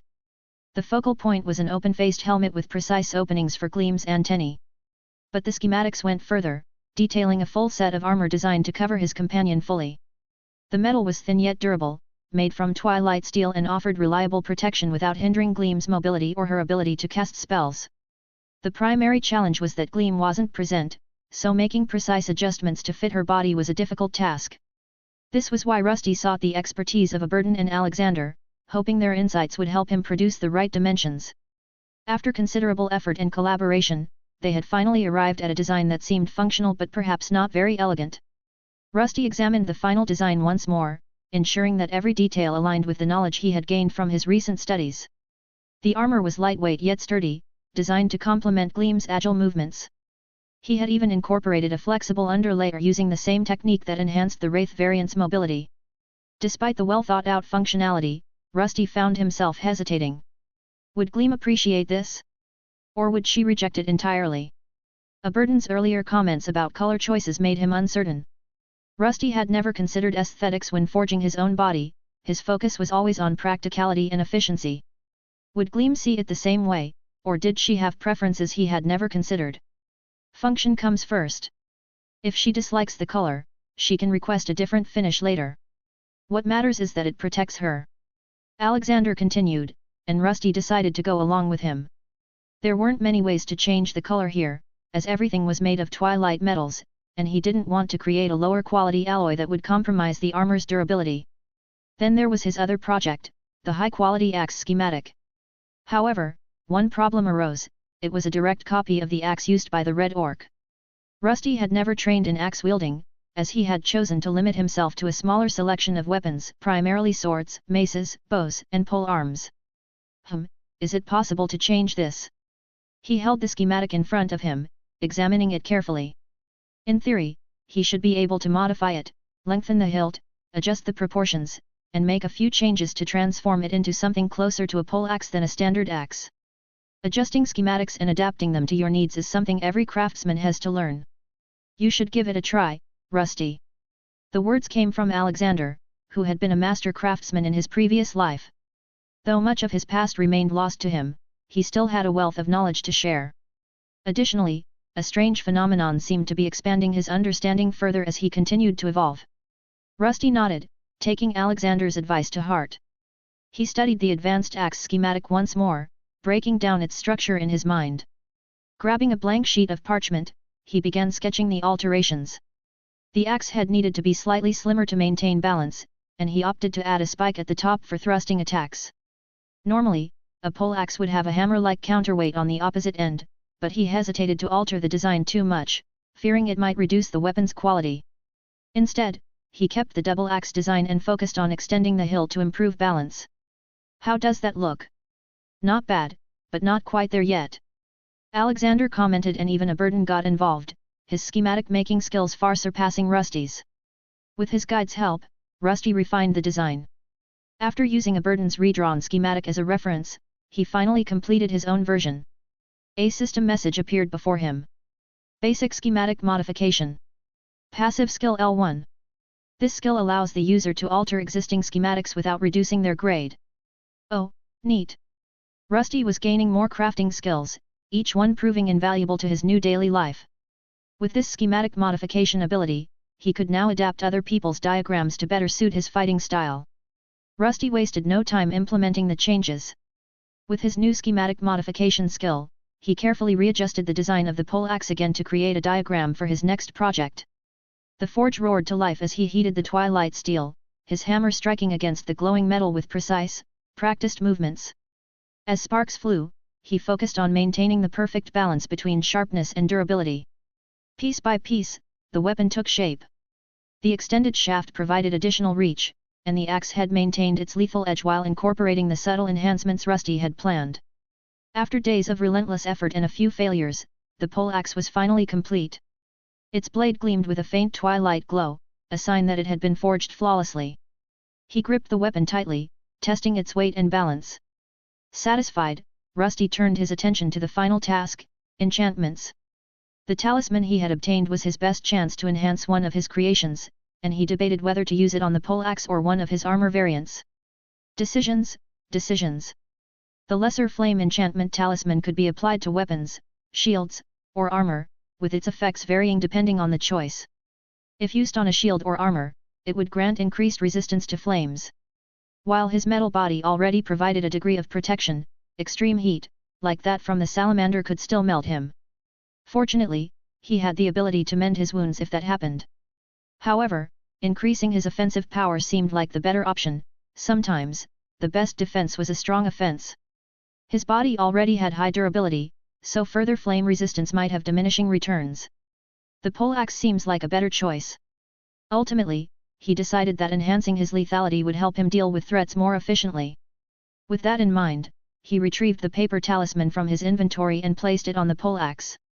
Activating it was simple. He only needed to inject a small amount of mana. A surge of energy enveloped the weapon, and glowing symbols spread across its surface as the enchantment took hold.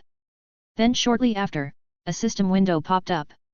Weapon enchantment was completed successfully. The flaming paper crumbled into dust as it was used, and the poleaxe he made started changing too.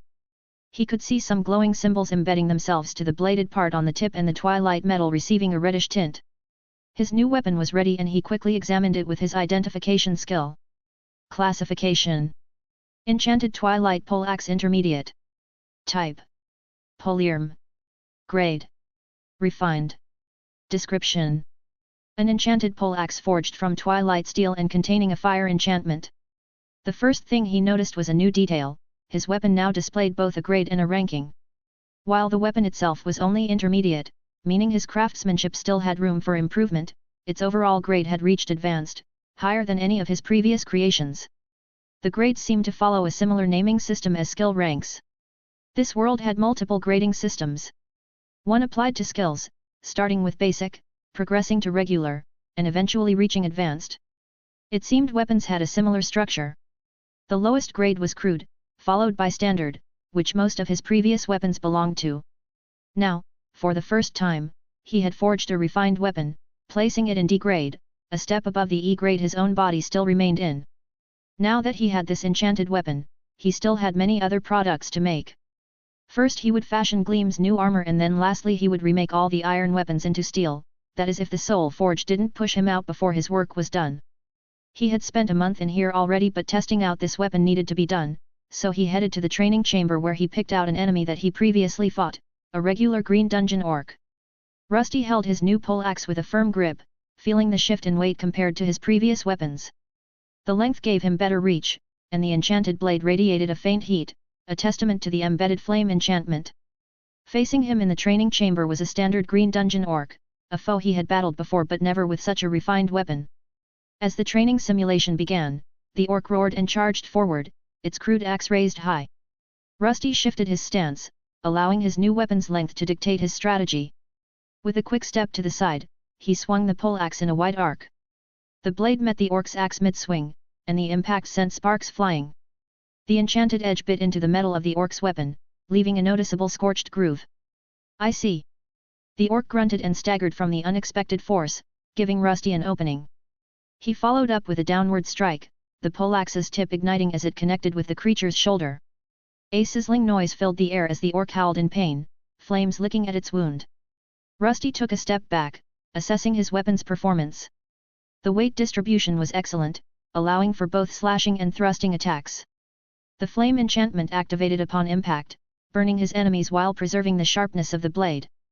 He tested a few more maneuvers, each swing growing more precise as he adjusted to the poleaxe's reach. The orc, though wounded, was not defeated. It lunged at Rusty again, this time with more caution. Rusty used the length of his poleaxe to keep the creature at bay, delivering a series of quick jabs before finishing with a spinning strike. The enchanted blade struck true, carving deep into the orc's side and igniting a trail of flames along the wound. With a final, pained roar, the dungeon orc collapsed into a pile of fading embers, its form vanishing as the training simulation ended. "This is peculiar, is this how enchanted weapons work?" He turned his head towards Alexander, who was with him. "Did you notice, Rusty?" "Yes, the magic inside of it seems to be fading." After the battle, Rusty noticed that the flaming enchantment wasn't permanent. With each strike, he could feel the mana draining from the weapon. He wasn't sure why this was happening, but he knew his guide, Alexander, would have some answers.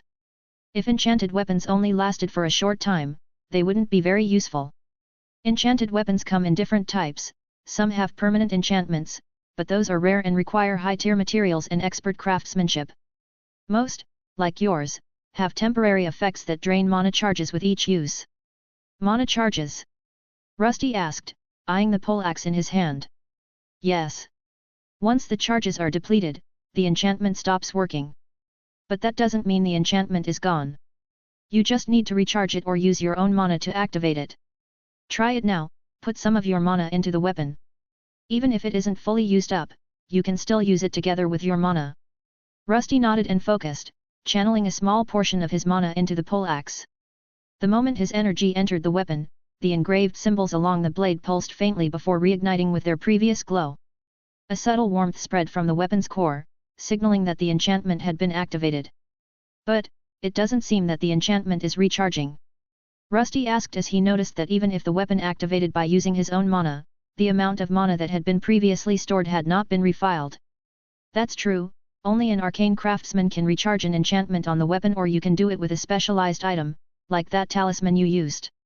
"Oh, but aren't I a craftsman too? Shouldn't I be able to do it?"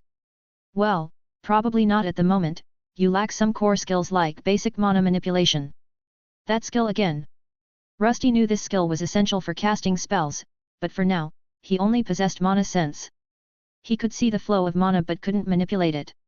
It seemed he would have to hope that his next evolution granted him this elusive ability, or perhaps he could absorb it from a defeated mage along his journey.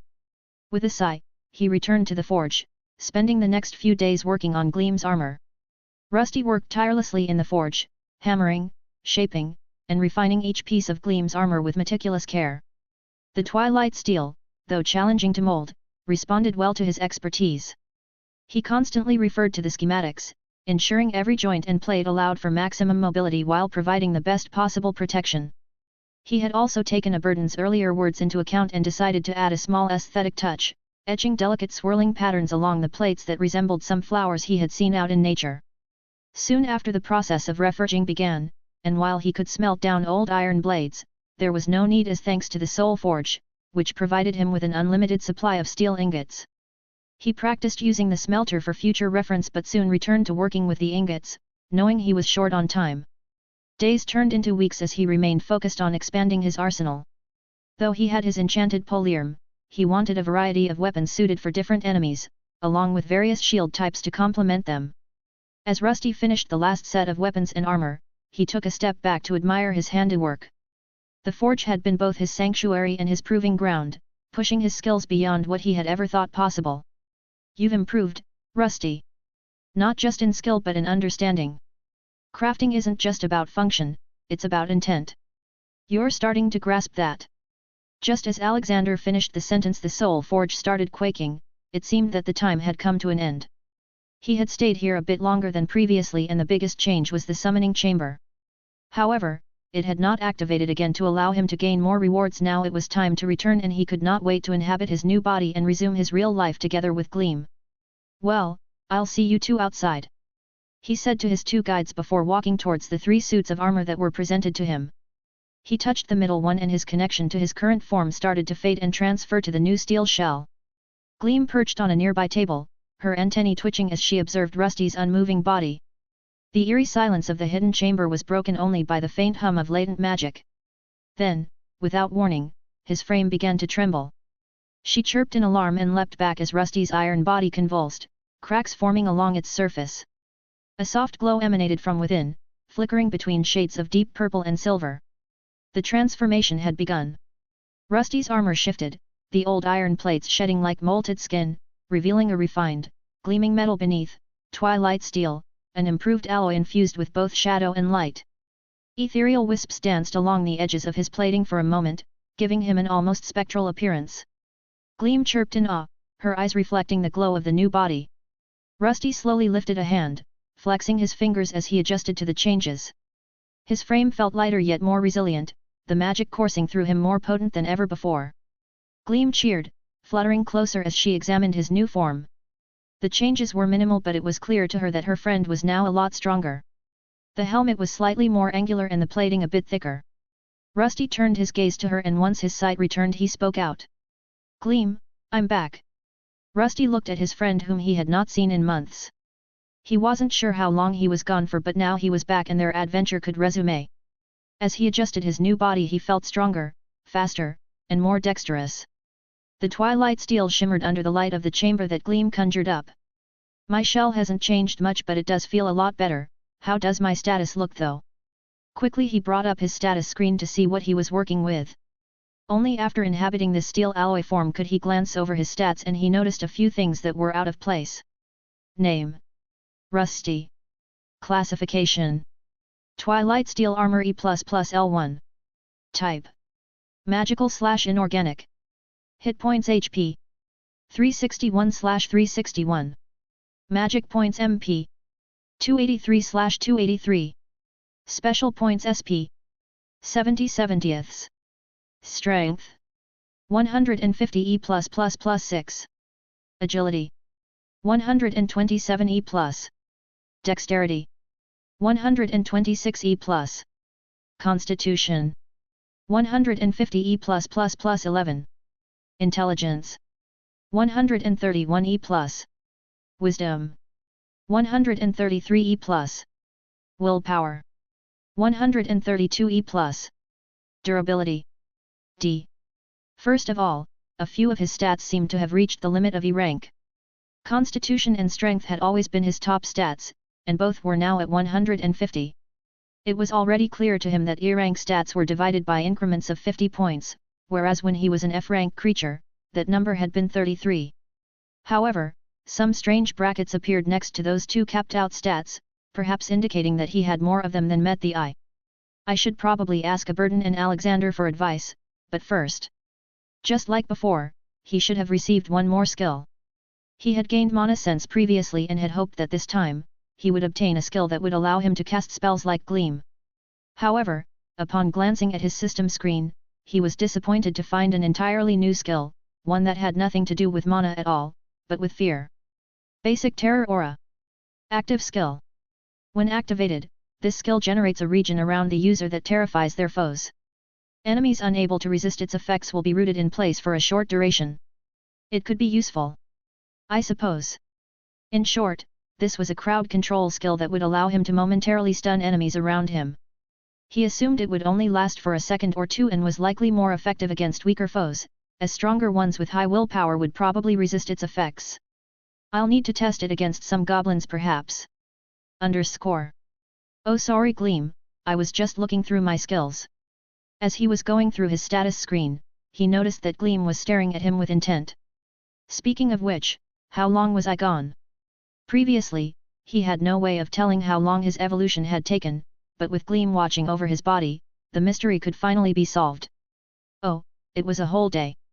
He was a bit surprised by this revelation, expecting it to be closer to the few hours it had taken for Gleam's recent evolution. I'm sorry, I thought it would be faster. Were you bored? Oh, well, once we're out of here, I'm sure we'll find some food for you. Gleam had been surviving on mana-infused water for now, but he knew she much preferred the mana crystals from dungeons, which, unfortunately, they had none left of. Once outside, he wondered if he could find something to fill her little ant tummy a bit more. After finishing his chat with Gleam, he turned back to his status screen. This wasn't quite over yet. All his loadouts needed to be remade, as he now had new armor variants, making the old iron armor somewhat pointless. Besides the ogre and wraith variants, he had also reforged the adventurer armor using the new twilight metal and was ready to restore his forms. After dragging and dropping a multitude of items, he was finally set. With that done, he decided to summon Aberdan and Alexander back into his eye sockets. Finally. I was wondering if you were mad at us. Aberdan grumbled, his tone laced with irritation from being kept waiting for so long. Alexander, on the other hand, remained silent on the matter. Instead, before Rusty could even ask for guidance, he pointed out the strange numbers in his status. It seems you've become an elite monster, Rusty. You even have overstat points. Overstat points? Indeed, 150 is the point limit for an E-rank monster.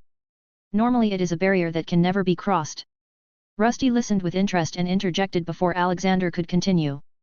It cannot? Then why was I able to? Well, that's because... Alexander was about to continue but Aberdan was the one to interrupt now. It's because your evolution is pushing you through the threshold, my dear Rusty. Once you cross it, a whole new world will open up to you. He replied in an overly dramatic manner, making Rusty believe this was a big deal. He glanced at the few extra stat points and the double plus mark, indicating that this was indeed something special. Did this mean he could handle D-rank monsters even as an E-rank? His durability already exceeded that of D- monsters, so with these additional stat points, perhaps he could. I see that you're excited, but I'll have to disappoint you, my dear Rusty, it doesn't work quite the way you think. Oh. Soon, Aberdan and Alexander began explaining, painting a clearer picture in Rusty's mind. The extra points didn't mean he had jumped an entire rank, rather, they simply added to his existing stats, as if they exceeded the usual 150-point limit. Normally, monsters couldn't surpass that cap, and any points beyond it wouldn't be counted. It was as if there was an imposed restriction on ranks to prevent them from reaching too high. However, there was something unique about these extra points, they were supposedly permanent. Once he evolved further, they would be added to his stats separately. So that's how it works, interesting. Indeed. You should have received a title along with it. At Aberdan's words, Rusty quickly navigated to his title list and spotted one that seemed new. Over the limit. Title. A title gained once the rank limit gets broken. Rusty examined the title carefully. Over the limit, it had a nice ring to it. If this meant he was pushing past the natural constraints of his rank, then his evolution was progressing in ways even he hadn't fully anticipated. It also suggested that if he had chosen to skip the E+ rank, he might never have received this title or the ability to farm these over points. I see. It was a lot to take in, and with his limited knowledge, he didn't fully grasp all of it. But one thing was clear, he was now stronger and would continue growing with each evolution. More importantly, he wouldn't have to worry about wasting future stat points if he decided to remain in one rank for longer. With that cleared up, there was still one thing left to do. I think these should work now, right? Rusty opened his inventory and retrieved the 3 small experience talismans he had earned from his summoner quest. They materialized in his hand, and as he channeled some mana into one, he watched his experience bar shoot up, stopping just past the halfway mark. Without hesitation, he activated the second and third talismans, instantly pushing his new form to level 2. Congratulations, you have gained a level. Name: Rusty. Classification: Twilight Steel Armor E++ L2. Type: Magical/Inorganic. Hit points HP: 365/365. Magic points MP: 285/285. Special points SP: 70/70ths. Strength: 150 E++++9. Agility: 129 E+. Dexterity: 130 E+. Constitution: 150 E+++15. Intelligence: 134 E+. Wisdom: 136 E+. Willpower: 135 E+. Durability: D. As expected, his overpoints continued increasing despite reaching the usual limit. He knew that once he advanced to D rank, his stats would reset to something close to level 1. However, there was a hidden boost that ensured higher-ranked monsters were always stronger, even if their displayed stats appeared lower. Great! Gleam and I have both evolved now, and we have the more important blacksmith's head too. I should finally check out what Ferndale has to offer. I'll have to decide whether it's good enough to become my new lair. Even though he had advanced significantly and was now approaching D rank, he was well aware that he was still far from truly strong. Many adventurers of higher ranks existed, with D rank being quite common, often the rank where many seasoned veterans ended up. Realistically, he probably wouldn't feel comfortable unless he reached C or even B rank. Oh right, before we go Gleam, take a look at this. He was about to leave this hidden chamber made by the Thieves Guild but then remembered that he had made a present for Gleam. Rusty reached into his inventory and pulled out the desired object. In his hands was a newly crafted piece of armor, Gleam's very own protective plating. Gleam's antennae twitched as she examined the delicate craftsmanship. Rusty had fashioned the armor to complement her natural agility while enhancing her durability. The plating covered her thorax and parts of her legs, ensuring she remained as swift as ever while offering protection against stronger foes. She touched the piece of armor with her antennae and then performed a happy little jiggle. Rusty chuckled at her enthusiasm and asked if she was okay if he helped her put it on. After a resounding nod, they spent a few moments getting it on. They were still traveling and it was much safer if she had it on. How does it feel? Does it feel uncomfortable? For a moment he was worried that he had gotten the dimensions wrong. It was his first time crafting armor for a creature as small and nimble as Gleam, but from her enthusiastic response, it seemed he had done well. The twilight steel plating fit snugly against her exoskeleton, providing protection without hindering her movement. Good, then we're ready to go. Rusty said, stretching his limbs one final time. His new body still felt strange, but it was undeniably an upgrade. His grip on weapons was steadier, his movements sharper. He glanced around the chamber once more before turning to the exit. Gleam fluttered onto his shoulder, her new armor shining under the light coming from Rusty's eye sockets. With everything prepared, there was only one thing left to do: return to the outside world. This should open the path forward. They stood in the hidden chamber built by the Thieves Guild. From the outside, the tunnels had seemed like a dead end, but after activating the mechanism here, Rusty heard a deep rumbling, signaling that the path forward was beginning to open. Get ready, Gleam. We don't know what's out there, could be more undead, or maybe another one of those strange spiders. For now, Rusty chose to remain in his current body, keeping the ogre and Wrath on standby. In his right hand, the poleaxe he had fashioned earlier appeared, its enchantment giving it a crimson glow. In his left, he gripped a shield. After inserting his Thieves Guild coin, the stone wall outside groaned as it slowly slid open, revealing a passage beyond. Retrieving the coin from the slot, he finally left the chamber behind and their journey into the unknown resumed. Rusty tightened his grip on the poleaxe, and Gleam crouched slightly, ready to react to any sudden danger. Dust swirled into the corridor as air from the newly revealed tunnel rushed in, carrying the scent of damp earth and something faintly metallic, blood, perhaps? He took a cautious step forward, his enhanced frame making barely a sound against the ancient stone floor. Then, without warning, light flared to life as torches lining the walls of the corridor ignited one by one, their flickering flames casting restless shadows. The passage stretched into the distance, and the steady glow of the torches made it clear, a long road lay ahead. Gleam's antennae twitched as she scanned their surroundings, pressing her small body closer to Rusty's shoulder. Underscore.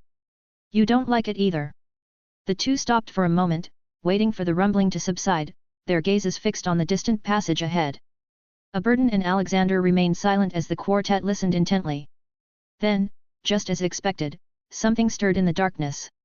Ha, were they drawn by the noise? Aberdan chuckled as creatures began to emerge from the cavern before them. It's never easy, is it? Alexander's voice resonated within Rusty's mind, his light flaring slightly as the approaching figures became clearer. Those look like rats. Rusty muttered as the torchlight finally illuminated their new foes, giant rats.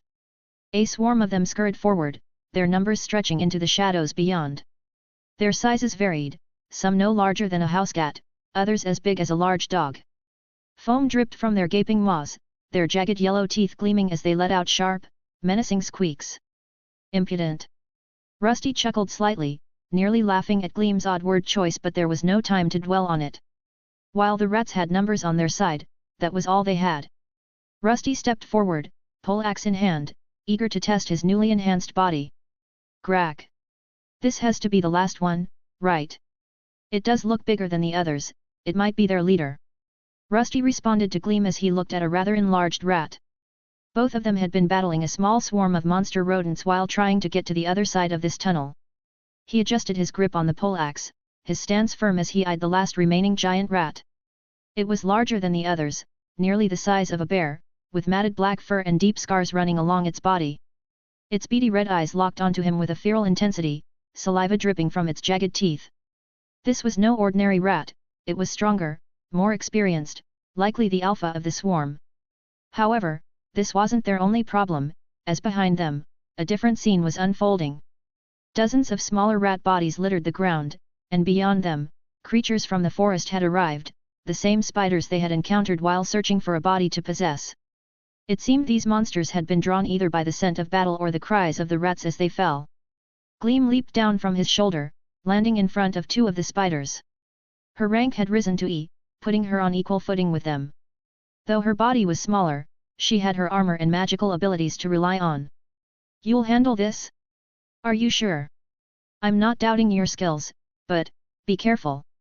Rusty replied to the pouting Gleam, who seemed determined to prove herself. Two spiders stood before her, their legs twitching as they circled warily. Rusty knew she had grown stronger, but these creatures weren't pushovers. Still, she had proven herself time and time again, so he nodded and turned his focus back to the rat alpha. I'll give you an opening, Gleam, so use it. With those words, he activated his newest skill, Basic Terror Aura. A strange dark mist encased his body, tendrils of shadow lashing out from his twilight steel frame. A heavy, oppressive force filled the tunnel, radiating outward in all directions. The rat alpha remained unaffected due to its high level and E+ ranking, but the smaller spiders hesitated. Their legs trembled as they remained rooted in place, paralyzed by fear. Unaffected by the aura, Gleam seized the opportunity. She surged forward, her small form a blur as she darted between the spiders, striking with pinpoint precision. Her mandibles snapped at the first spider's legs, forcing it to reel back, while a swift mana bolt sent the second skidding across the stone floor. Rusty had no time to check on her battle. The massive rodent let out a guttural growl, its claws scraping against the stone as it lunged at him. He stepped to the side, bringing his poleaxe down in a sharp arc. The blade bit into the rat's thick hide, but the wound wasn't deep enough to end the fight. The beast shrieked in pain, twisting its body and retaliating with a powerful swipe. He raised his shield just in time, absorbing the impact. The force sent vibrations through his arm, but his new twilight steel body held firm. With a sharp counter, he drove the axe end of his weapon into the rat's skull, staggering it momentarily. However, the thick layer of fur and hide prevented a fatal blow. From the corner of his eye, he kept track of his companion. Gleam, though much smaller than the spiders, used her size to her advantage. She darted around, climbed the walls, and harassed her foes with precise magical attacks. The spiders, struggling to keep up, were already missing multiple legs. One let out a piercing screech as she landed a direct hit to its eye, forcing it to reel back in pain. It seemed she was beginning to refine her magical prowess, lowering her MP consumption while maximizing critical strikes. Rusty took another step forward, his poleaxe held firmly in his grip. The rat alpha's breathing had grown ragged, its body hunched over as it struggled to keep up. Even as a formidable opponent, it was no match for his newly enhanced form. With its beady red eyes filled with desperate rage, the beast lunged once more. This time, Rusty was ready. With a swift, fluid motion, he pivoted to the side and brought his weapon down with all his strength. The poleaxe cleaved through flesh and bone, its enchanted edge glowing with fire energy as it sliced straight through the rat's neck. A final shriek echoed through the tunnel before the monster collapsed, its massive form twitching before falling still. A moment later, a system notification appeared before him. Congratulations, you have gained a level. If he had lungs, this would be the moment to exhale in relaxation. Instead, he turned his attention to Gleam, who was about to finish her battle. She had successfully taken down one of the spiders, its body twitching as it lay in a pool of its own fluids. The remaining spider hissed, rearing back in a desperate attempt to strike, but Gleam was too fast. With a final bolt of mana-infused energy, she struck it square in the head, causing it to crumble. Great going, Gleam, I think that was all of them. Gleam jumped back to Rusty's shoulder, her mandibles clicking in excitement. Yeah, you did great. Rusty chuckled as he looked at all the defeated monsters. This large pack allowed him to reach level 3 already, and he also was able to test out his new and improved body. The steel was somewhat more resistant than the iron he was composed of previously, and even when the rats bit into it, they could not leave a mark behind. Now that the battle was over, Rusty took a moment to scan their surroundings. The tunnel was still illuminated by the torches lining the walls, their flickering light casting eerie shadows. The battle had been loud, perhaps too loud. If these creatures had heard them, then others might have as well. We should move. Those spiders are far more dangerous than the rats, Alexander said, breaking the silence as he scanned their surroundings. They had spent a good 20 minutes pushing forward, battling the rodents and likely drawing the attention of the spider monsters. Now that the large undead spider was gone, nothing was stopping them from swarming in. It was clear that their best option was to keep moving through the tunnel and see what lay on the other side. You're right. My evolution took a whole day, so those spiders might be swarming those caves now. Let's go, Gleam. With one last glance at the defeated foes, Rusty pressed forward. His poleaxe had lost some of its magical glow, and he made a mental note not to use the enchantment unless facing a particularly strong opponent, or at least until he figured out how to restore it. While he couldn't do it himself for now, he was certain there were craftsmen who could repair it, somewhere. I wonder how I would fare against that undead spider now. If given the chance to enter the Soul Forge again and face the undead spider, he would. During his time there, he'd tried to test his steel weaponry, but had been bested when attempting to exchange blows. Without the radiant energies he could produce, there was no way to defeat it, though the steel weapons had been sharp enough to cut into its flesh. Now, with his increased stats, he was certain he could defeat the creature, even if he was still only an E-rank monster. Gleam remained perched on his shoulder, her antennae twitching at every small sound. Rusty took cautious steps forward, his steel-plated feet making faint clinks against the stone. The deeper they went, the thicker the air became with the scent of damp earth and decay. Behind him, faint echoes of monsters stirred, perhaps ones now feasting on the dead rats and spiders they had left behind. The tunnel stretched on, wide and well lit, with markings on the ground resembling wheel tracks. Though partially buried under dust and dirt, it was clear this route had been used before. Their journey remained largely uneventful for several hours, encountering only a few small rodents that posed no real threat. Finally, as they rounded a bend, the passageway opened into a large cavernous chamber, one that looked more like a naturally formed cave. It seems this is where the tunnel began. The exit should be near. A Burden remarked. Just like at the entrance, the tunnel had started as a natural cave before being further excavated and expanded. Stalactites hung from the ceiling, and the air was thick with moisture. Small streams of water trickled down the rocky walls, forming shallow pools that reflected the faint glow of luminous moss clinging to the stones. It was a stark contrast to the constructed tunnel they had just left behind. No one has been here for years, Alexander noted as his light brightened the path before them. There must be an exit nearby, probably hidden like the other tunnel. We just need to find it. Look for another coin slot. There were no monsters waiting for them here, but it was also a dead end. After searching for a moment, Rusty found a mechanism with a lever instead of a coin slot. He yanked on it a few times until it finally activated, causing a new path to form. As the tunnel opened, a sudden gust of wind rushed through, nearly knocking Gleam off his shoulder. She had to cling to him with all her might to keep from being swept away. The gears within the stone walls groaned in protest as Rusty pulled the lever.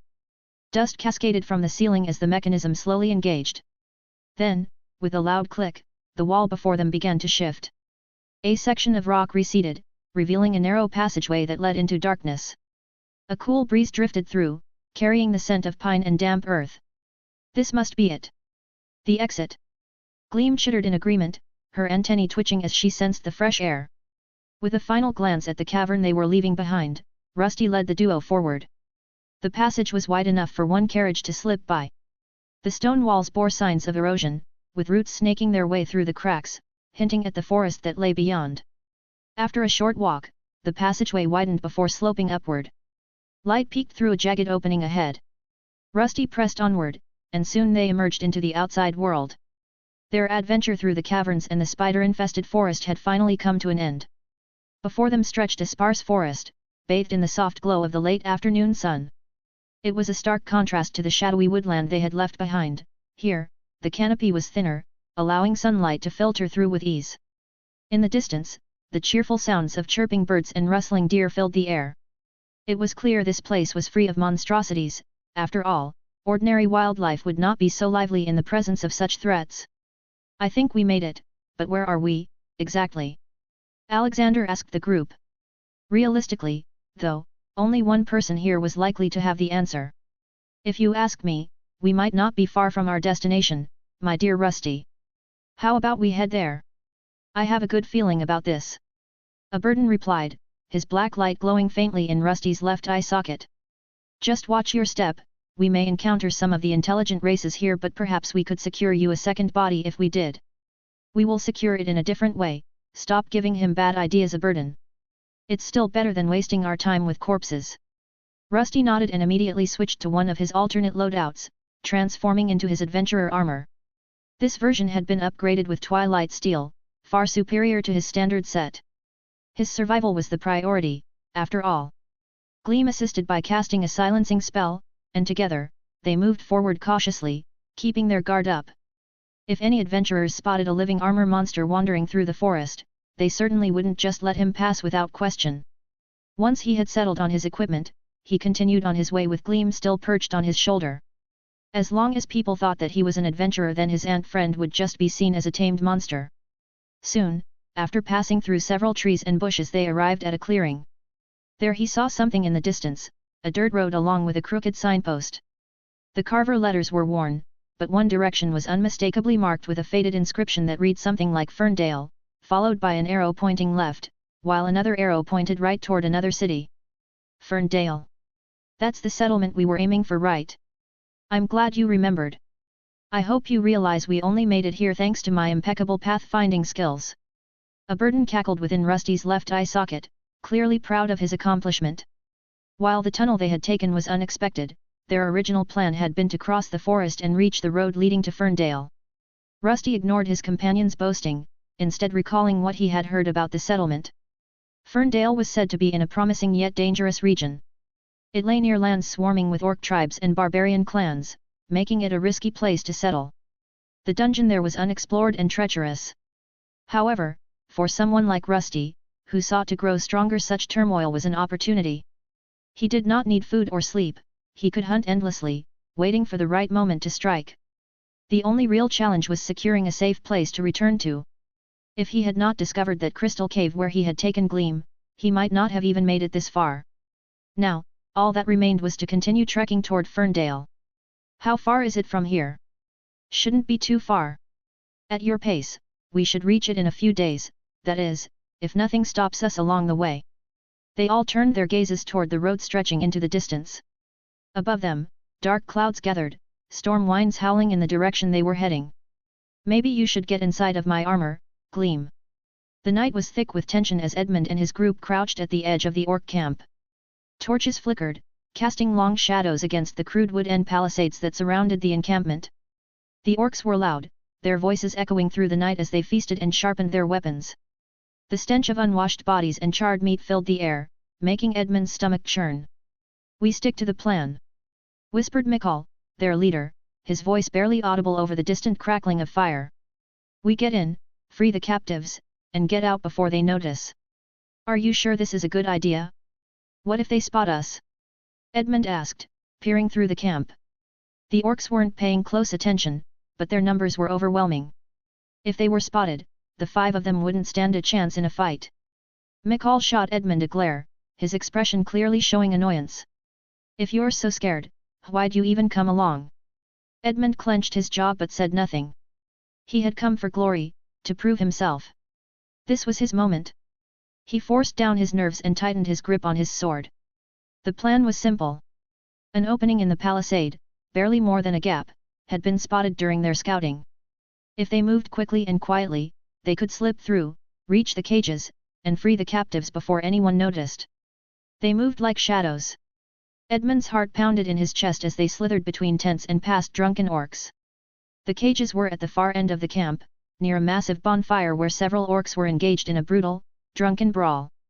Their bodies were massive and a mix of both fat and muscles. The young adventurer followed after the group he had recently joined. Mikhail was their leader, and as the newest member, he felt somewhat like the odd one out. He didn't know them well, but he was certain this was his ticket forward. He had recently acquired his second class, but his progress had stalled. Only by joining this veteran party could he prove himself. If this mission went well, he would earn a permanent place in the group, and with it, the chance to reach his full potential. Soon, they reached the cages holding various prisoners. The captives inside were thin, dirty, and weak. A few lifted their heads as Edmund and the others approached. Mikhail wasted no time, pulling out a set of crude lockpicks and getting to work. Edmund watched their backs, scanning the camp for any signs of movement. His hands were slick with sweat despite the cold night air. A click. Then another. One by one, the locks came undone. Edmund helped pull the captives out, urging them to stay quiet. Everything seemed to be going fine. The captives kept quiet after realizing that a party of adventurers had arrived to save them. However, suddenly from behind them a shout erupted. One of the orcs had turned toward them, eyes wide with anger. Edmund's blood ran cold. The orc screamed, with a deep, throaty sound echoing across the camp. The other orcs, still feasting and drinking, snapped their heads toward the commotion. For a single heartbeat, there was silence, then chaos erupted. "We're blown. Move, now!" Mikhail cursed under his breath. The adventurers sprang into action. Their rogue darted forward, sinking a dagger into the throat of the nearest orc before he could grab his weapon. Their mage began weaving a spell, her hands glowing with crackling energy. Their dwarven warrior plunged his axe into the first orc that charged. The captives, now realizing their only chance at survival was to run, scrambled to their feet and fled toward the opening in the palisade. Edmund raised his sword, heart pounding as an orc charged at him, a rusty cleaver raised high. He barely managed to parry the strike, his arms shaking from the sheer force of the impact. He retaliated, slashing at the orc's exposed side, drawing blood but failing to bring the beast down. Another adventurer, the dwarf, finished the job with a well-placed axe cleave. Then Edmund felt it, a sharp, searing pain in his thigh. His breath hitched. He looked down in horror to see a dagger buried in his leg, the hilt still quivering from the force of the strike. His vision blurred as pain and shock flooded his senses. Staggering, he turned his gaze upward, just in time to see Mikhail's cold eyes staring back at him. "Sorry, kid," Mikhail muttered. "We need a distraction." Before Edmund could react, Mikhail shoved him backward, right into the path of the oncoming orcs. He hit the ground hard, gasping as fresh pain shot through his wounded leg. Above him, his so-called allies were already retreating, leaving him as an offering to the bloodthirsty horde. The orcs, realizing the easy prey before them, roared in anger. Edmund struggled to rise, his sword slipping from his grasp as his strength faltered. He could hear the shouts of the escaping adventurers, the distant cries of the freed prisoners, but none of it mattered. The orcs surrounded him, their snarling faces twisted in anticipation. One of them, larger than the rest, stepped forward, raising a crude axe high above its head. "No. Not like this." Gritting his teeth, Edmund forced himself to move.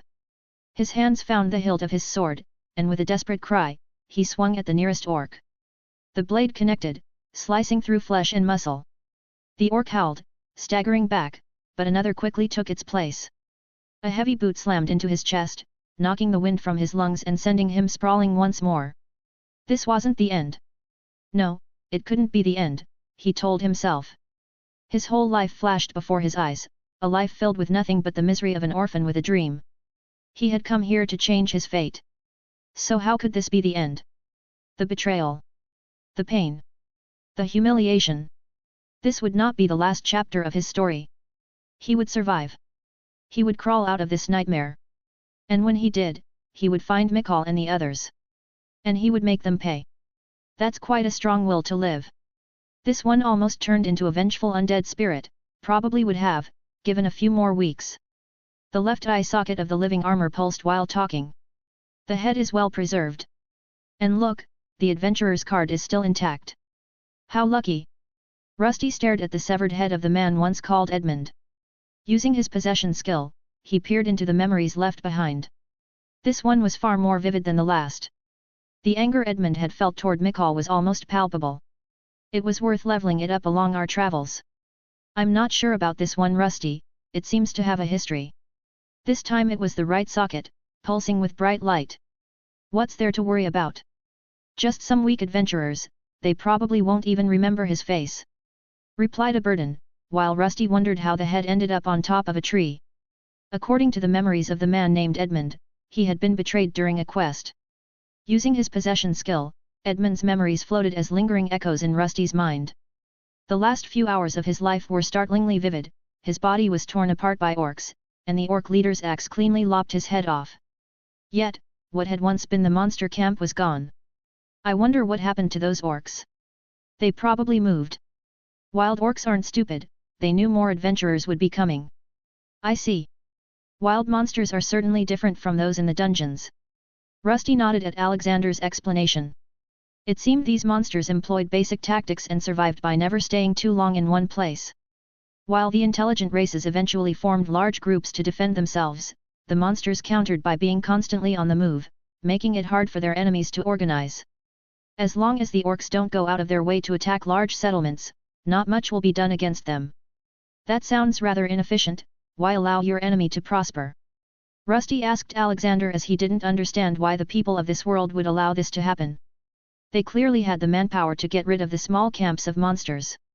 Oh my dear Rusty, you still have so much to learn. Humans and others like them, find it hard to work together. The old demon lord cackled as he knew that his past enemies were quite disorganized, petty, and unwilling to risk their lives. Rusty remained silent, contemplating a burden's words. It was true, through his brief experiences with humans and other intelligent races, he had already seen their divisions. Even Alexander, the so-called hero of humanity, had been betrayed by his own people and left to die. Whether it was adventurers betraying one another for personal gain or settlements failing to band together against a common threat, cooperation was far from universal. Ha, don't listen to him, Rusty, humanity still works better together than monsters or demons. Alexander replied quickly, noting that a burden who ruled with an iron fist had also been betrayed by his people, suffering the same fate as Alexander. Ha, if I knew of the unreasonable blessing you had, I would have never lost. Gleam is right, stop arguing you two.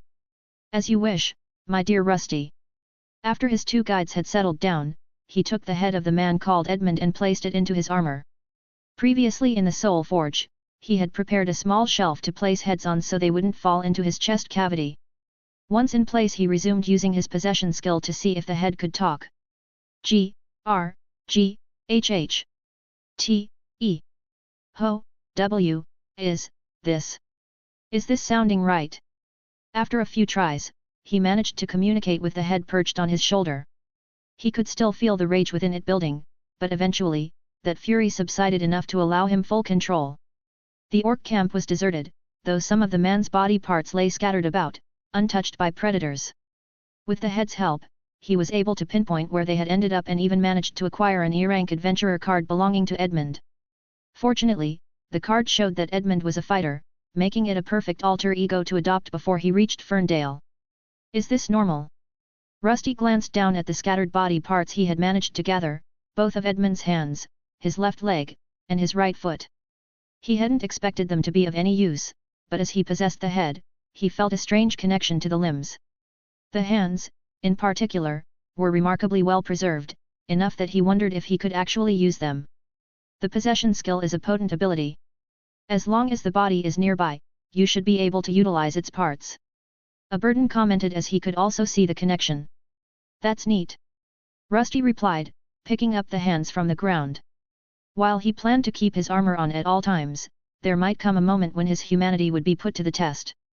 If he could show that he had fleshy hands and a recognizable face, blending into humanoid society would be much easier. From what he understood, it wasn't common for people to wear gauntlets all day, so having usable hands would be a valuable addition. I think this is worth using. What do you two think? It seems this man had not yet arrived in Ferndale, so he will be mostly unknown to the locals.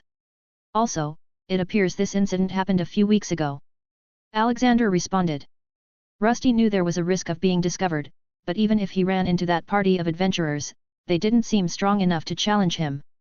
The risk was small, and he'd still be hiding his face behind his armor, so the chance of being discovered was unlikely. Bah, if we see them, we just kill them. Going by this human's memories, those adventurers weren't anything special. Rusty nodded. He wasn't sure how powerful this group of 4 was, but to Edmund, they were veterans. This meant they could have been a D-rank adventurer party that hired an E-rank as a disposable pawn, using him in the orc camp before running away. Edmund had been with them for less than a month, and before he died, he had assumed that the only reason they hired him was to use him as a meat shield. While D-rank adventurers hunted monsters above his rank, it didn't mean that he wouldn't be able to take them on. His stats were already close to that threshold, and he also had some tricks up his metal sleeve. Additionally, he had the help of Gleam, who was leveling up quickly, but that didn't mean he could afford to underestimate his opponents. The face of the party leader and his name were deeply etched into Edmund's mind. As long as he avoided him for the time being, everything would be fine. It shouldn't be far now. Rusty took the body parts he could use and placed them inside of his storage area. Soon after, he and his group left this abandoned orc encampment. Rusty's armor creaked as he moved through the dense woods, the sound of his footsteps muffled by the thick layer of fallen leaves.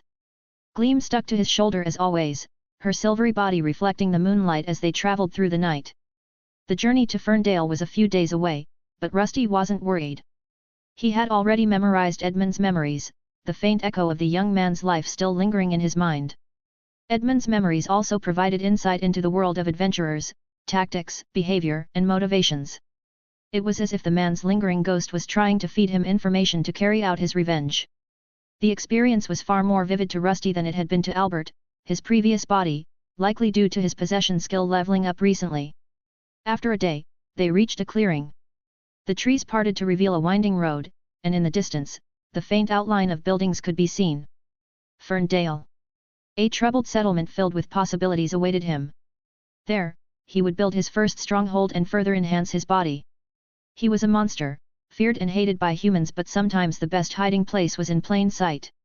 No one would consider a living suit of armor to be among them, and thanks to that fact, he expected to succeed. Well then, let's see if we can buy ourselves a lair. Rusty nodded at Gleam, who also desired a place to call her own. Soon, the two emerged from the forest and stepped onto the path created by humans. Their journey was just beginning. Rusty stood at the entrance of Ferndale. The large settlement sprawled before him, its outer wooden palisades weathered and reinforced with iron plating. Guard towers jutted from its perimeter, manned by watchmen who warily scanned the horizon.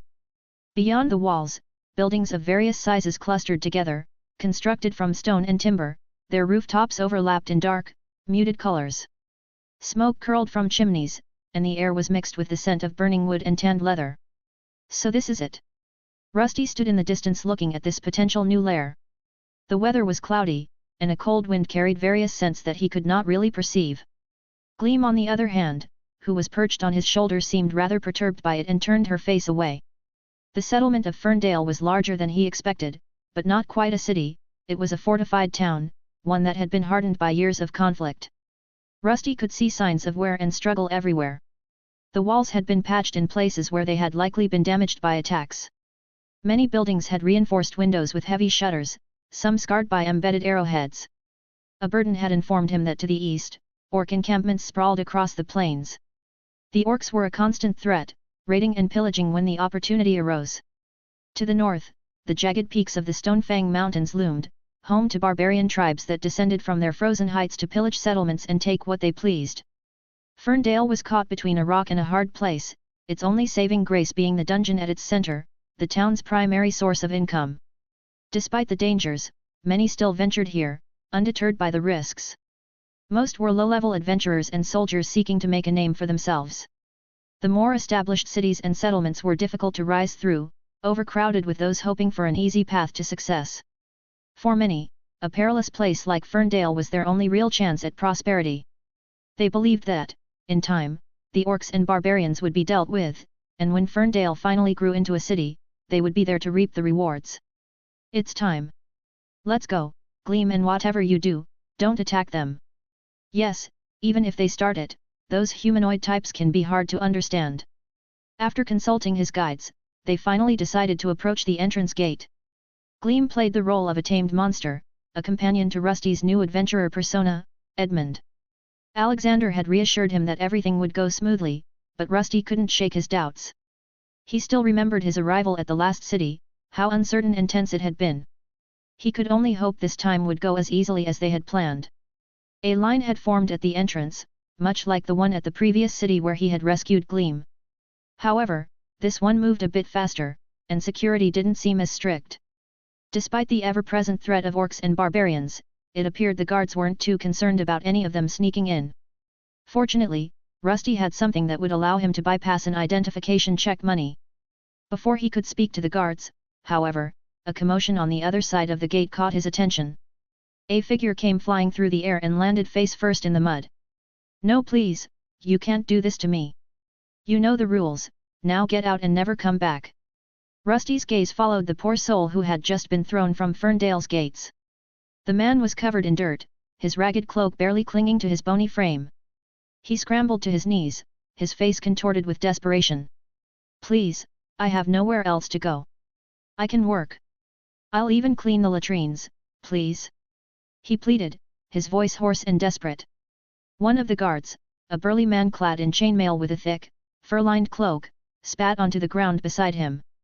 "You had your chance. Those who can't contribute get thrown out. No one cares if you rot out there. Now get lost before we decide to speed things up for you." The other guards laughed, one of them casually resting a hand on the hilt of his sword, a silent warning that the conversation was over. The man slumped forward, slowly pushing himself up, his eyes darting toward the tree line beyond the road. Rusty could see the fear in them. Being exiled from a place like Ferndale was a death sentence. Between the orc raiders and barbarian warbands, the wilds were merciless to lone travelers. So, they exile their own. Indeed, in these sort of settlements food is sparse, they will throw away the weak and elderly if they can't carry their own weight. Alexander murmured in his helmet, his tone showcasing disdain for this event. A burden, on the other hand, cackled, clearly enjoying the spectacle. "Ha, why should they spend their limited resources on someone who can't even contribute? It's a survival of the fittest, after all. I find it hard to believe that they don't have anything to spare." Rusty listened to their exchange while watching the malnourished man stagger away, cold and covered in mud. None of the people trying to get in helped him or even looked his way as he turned to them for aid. This was the world they lived in, one where no one was willing to offer up their limited resources without at least the promise of a future reward. He wasn't much different from these people in that regard. He had managed to amass money throughout his journey, and perhaps he could spare some to help the man survive, but then what? The man didn't seem capable of taking care of himself here. Plenty of others were still within the city, yet he was the one being cast out. Perhaps he had a gambling debt or was simply a poor worker. Regardless, Rusty needed to focus on getting into the city, not on the fate of others. If he revealed that he had money to spare, he might make himself a target for the Thieves' Guild or other thugs. Soon, the man sauntered off, and the waiting line inched forward until Rusty found himself face to face with the guards. "Halt! What is that thing?" One of the men immediately pointed at the silvery white ant monster perched on Rusty's shoulder. The guards looked weary, more interested in keeping the line moving than thoroughly inspecting entrance. The one who had spoken was young, his helmet slightly too large for his head, his grip on the spear unsteady. The older guard beside him, grizzled and scarred, was clearly the one in charge. "That's my comm. I mean, my tamed monster. I'm an adventurer.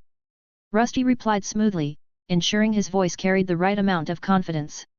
His possession skill had leveled up, making it much easier to speak, even though, technically, the only body part he had was a head without lungs.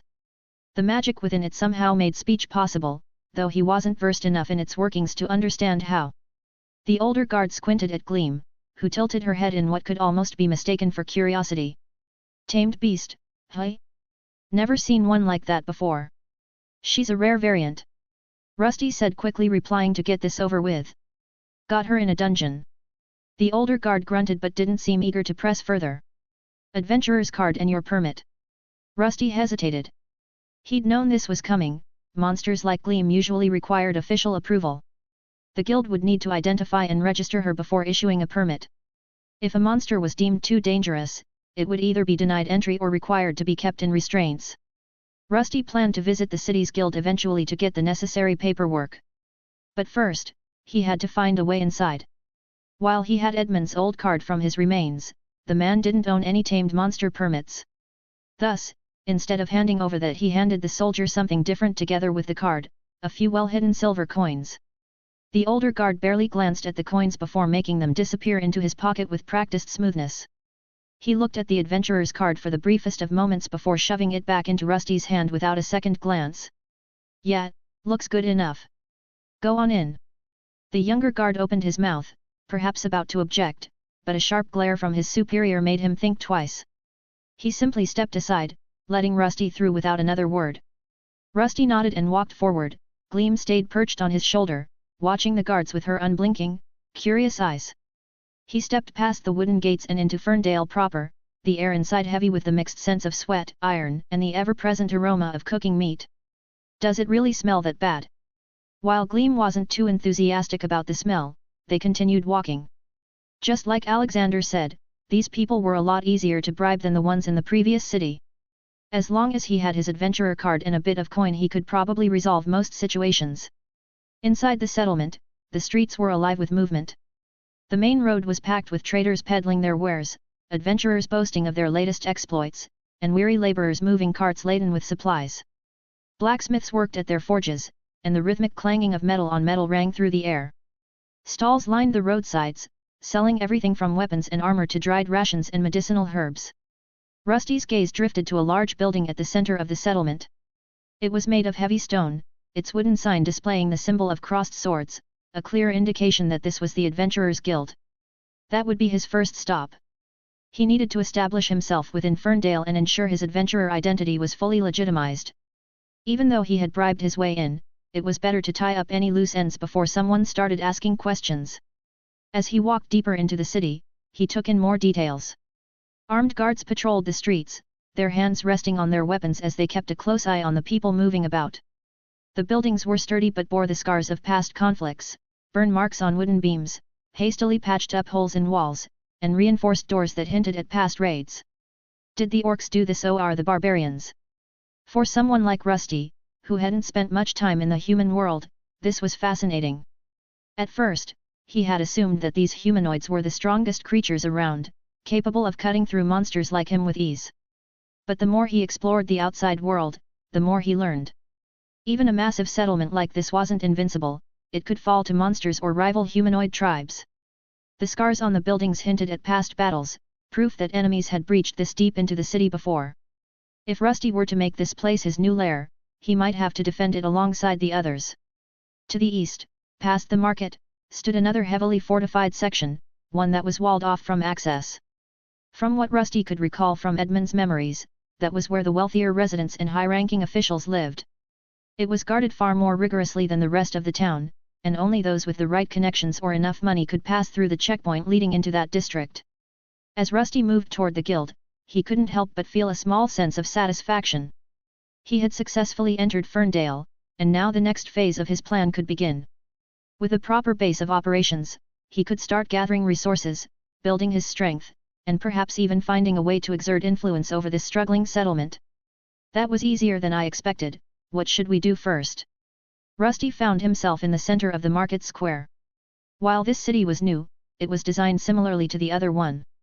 Most stores and important buildings were clustered in the middle, while residential structures were spread out along the sides.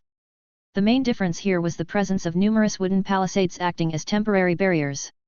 Some were even portable, haphazardly thrown into alleyways, as if waiting to be placed on the main roads to block invaders.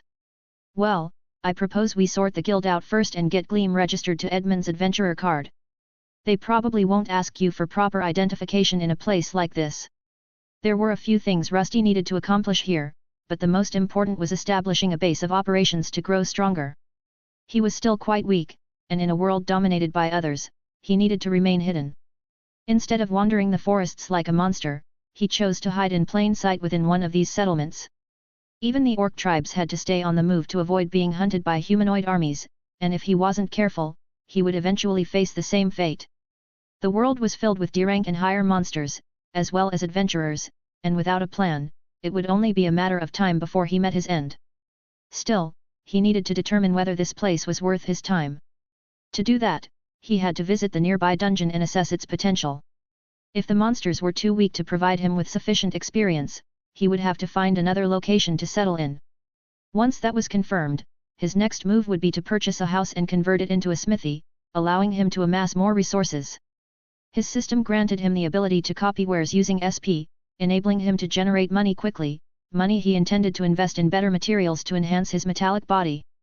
I don't like it, this doesn't look like a domain fit for a demon lord. No one is asking for Rusty to become a demon lord, a burden. A burden wasn't too pleased with the outlook in the city. It was dirty, gloomy, and filled with beings that he despised looking at. Rusty ignored a burden's grumbling as he stepped onto the stone steps leading to the Adventurers Guild. The large wooden doors creaked slightly as he pushed them open, revealing the lively interior.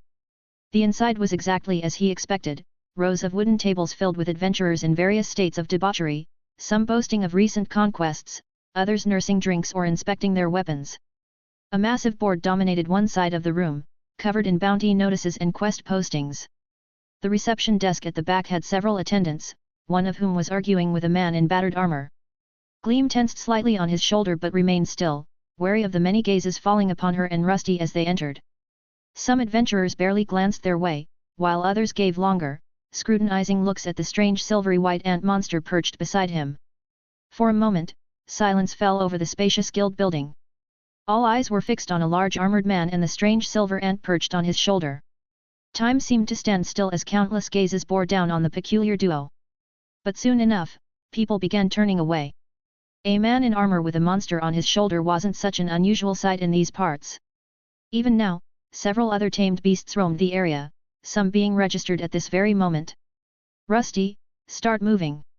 You don't want to stand out.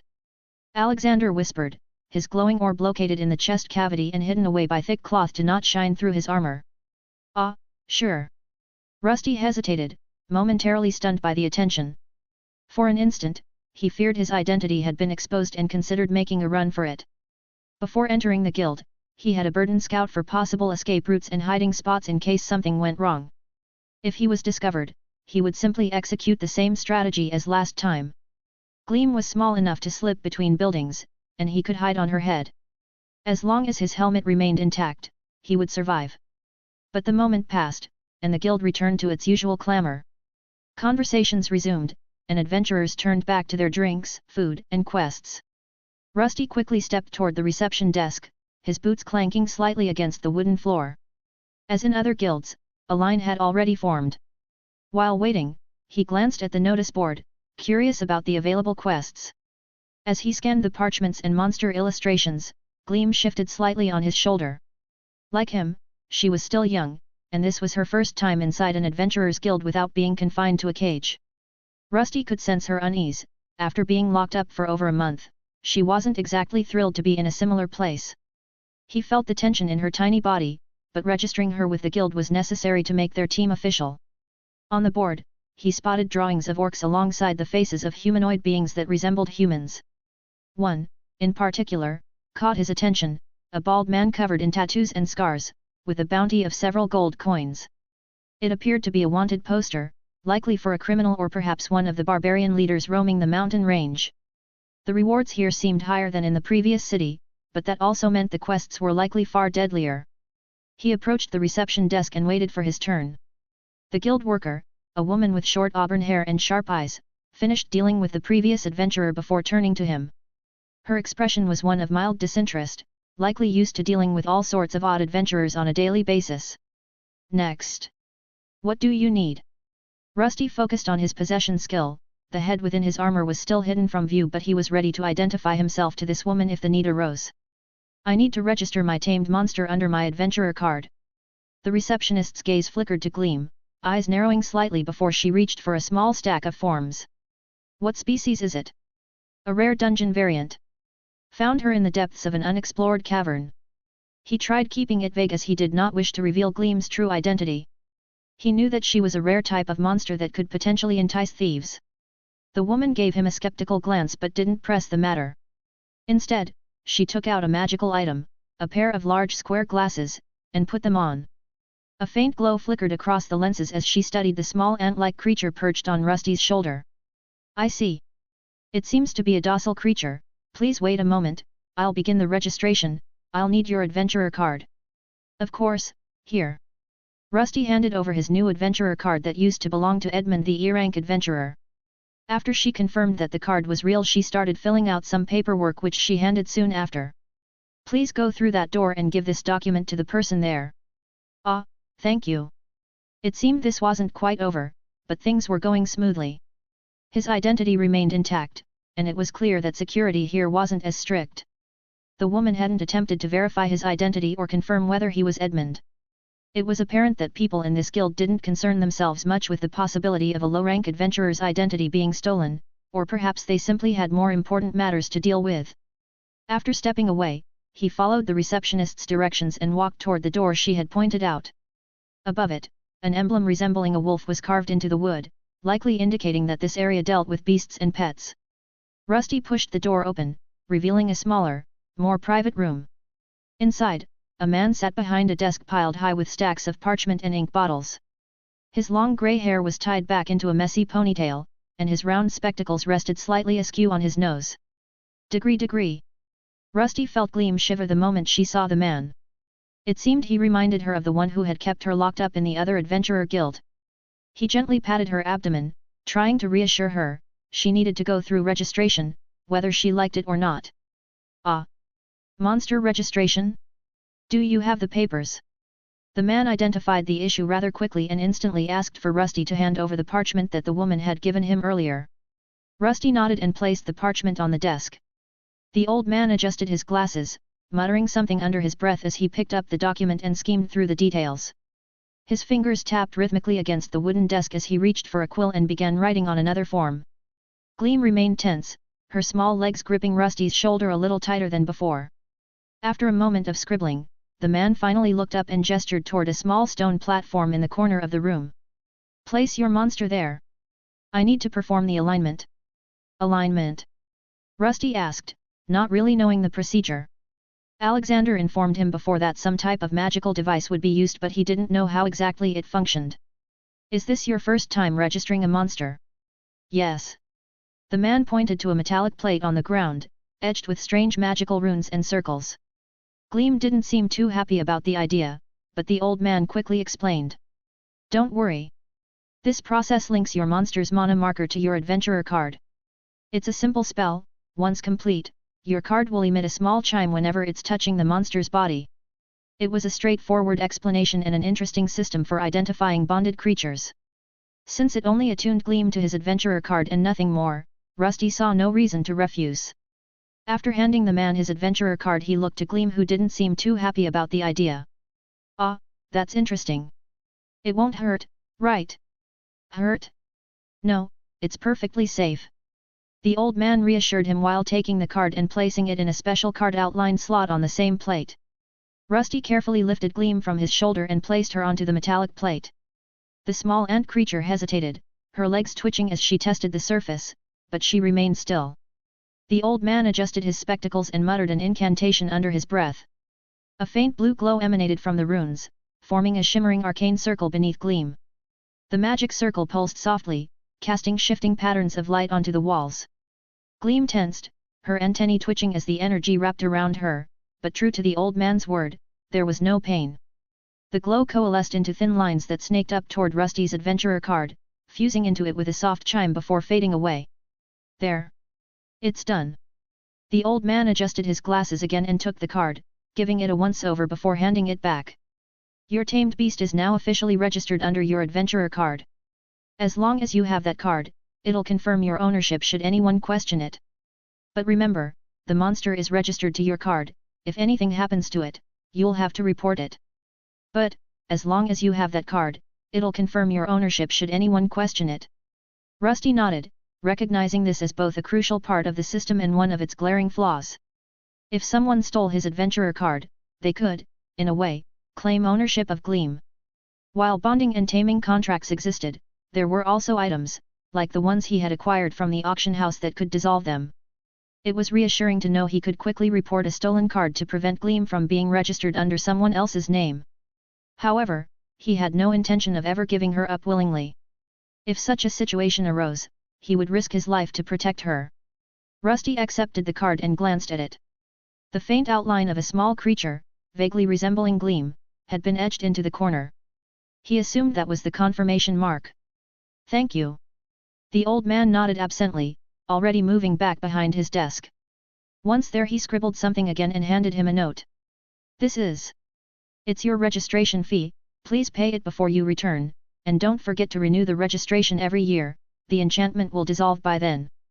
Ha, these people sure love scamming adventurers. Are you sure they aren't demons in disguise? A bird's cackling echoed within Rusty's chest, a sound only he could hear. They're just worried that after a year, the monster could become dangerous. Luckily, Gleam is a docile variant, so this went smoothly. Sure, keep telling yourself that, hero, we both know the true nature of these adventurers and your so-called allies. Rusty simply took the note. The registration fee was 4 silver coins, a hefty sum, considering a night at an inn only cost a few copper coins. He wondered if these steep fees were one of the reasons so few adventurers had tamed beasts. It seemed the stronger the monster, the higher the fee and the stricter the restrictions placed on its use. Don't worry, Rusty, once you become a B-rank adventurer, the guild won't take any more fees for such things. Oh. Rusty picked up Gleam and listened as Alexander explained while they walked outside. It seemed that once an adventurer reached a certain rank within the guild, they were treated differently. B-rank adventurers, in particular, were considered strong enough to receive special privileges. In his current state, Rusty figured he could probably reach D rank soon. With his enhanced stats and sturdy armor, he was confident he could meet the requirements. However, it was better to advance naturally.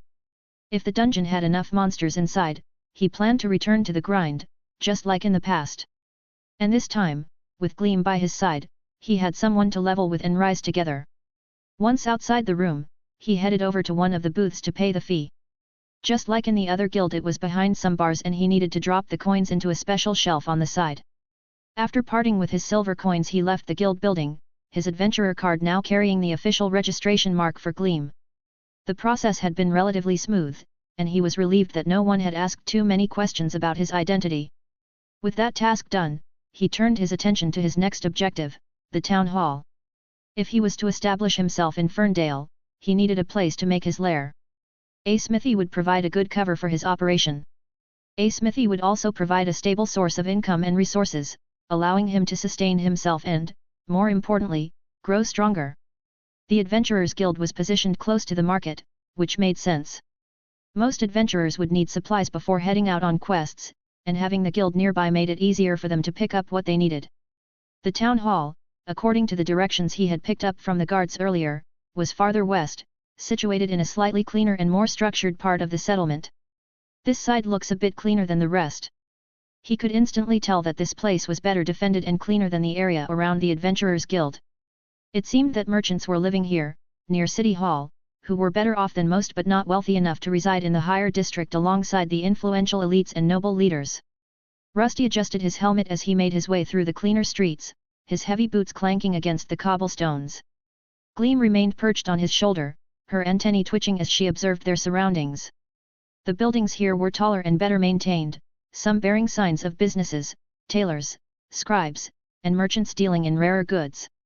Compared to the chaotic and grimy adventurers' quarter, this part of Ferndale had an air of quiet order. He spotted the town hall up ahead, a large stone structure with wide double doors and a small set of stairs leading up to the entrance. The building had an aged yet sturdy appearance, with banners hanging from its sides displaying the town's emblem, a stylized oak tree entwined with a sword. 2 guards flanked the entrance, wearing polished steel armor that marked them as part of the city's security force rather than simple mercenaries. That emblem, I think I've seen it before. Alexander remarked as he inspected the banner. The emblem on it belonged to the noble family responsible for this area and represented them. Who does it belong to? Asked Rusty, but Alexander didn't seem able to collect his memories to get an answer. I'm not sure, but I have a bad feeling about it. Rusty didn't like the sound of that, but he still needed to get into the building. The guards at the entrance eyed him with interest, and as he stepped forward, they blocked his path by crossing their spears. What do you think you're trying to do, lowly adventurer? He wasn't sure what this was about, but their tone was anything but pleasant. Are you new here? Do they let just anyone in now? Look over there, use the rear entrance. Your kind is forbidden from using the main entrance. It seemed there were rules here he didn't fully understand, but he had no desire to cause trouble. With a nod, he turned and made his way toward the side of the building, where a dimly lit alleyway stretched ahead. There, he noticed a small line of people of various races, shapes, and sizes waiting. It seemed he'd have to wait even longer before his business was concluded.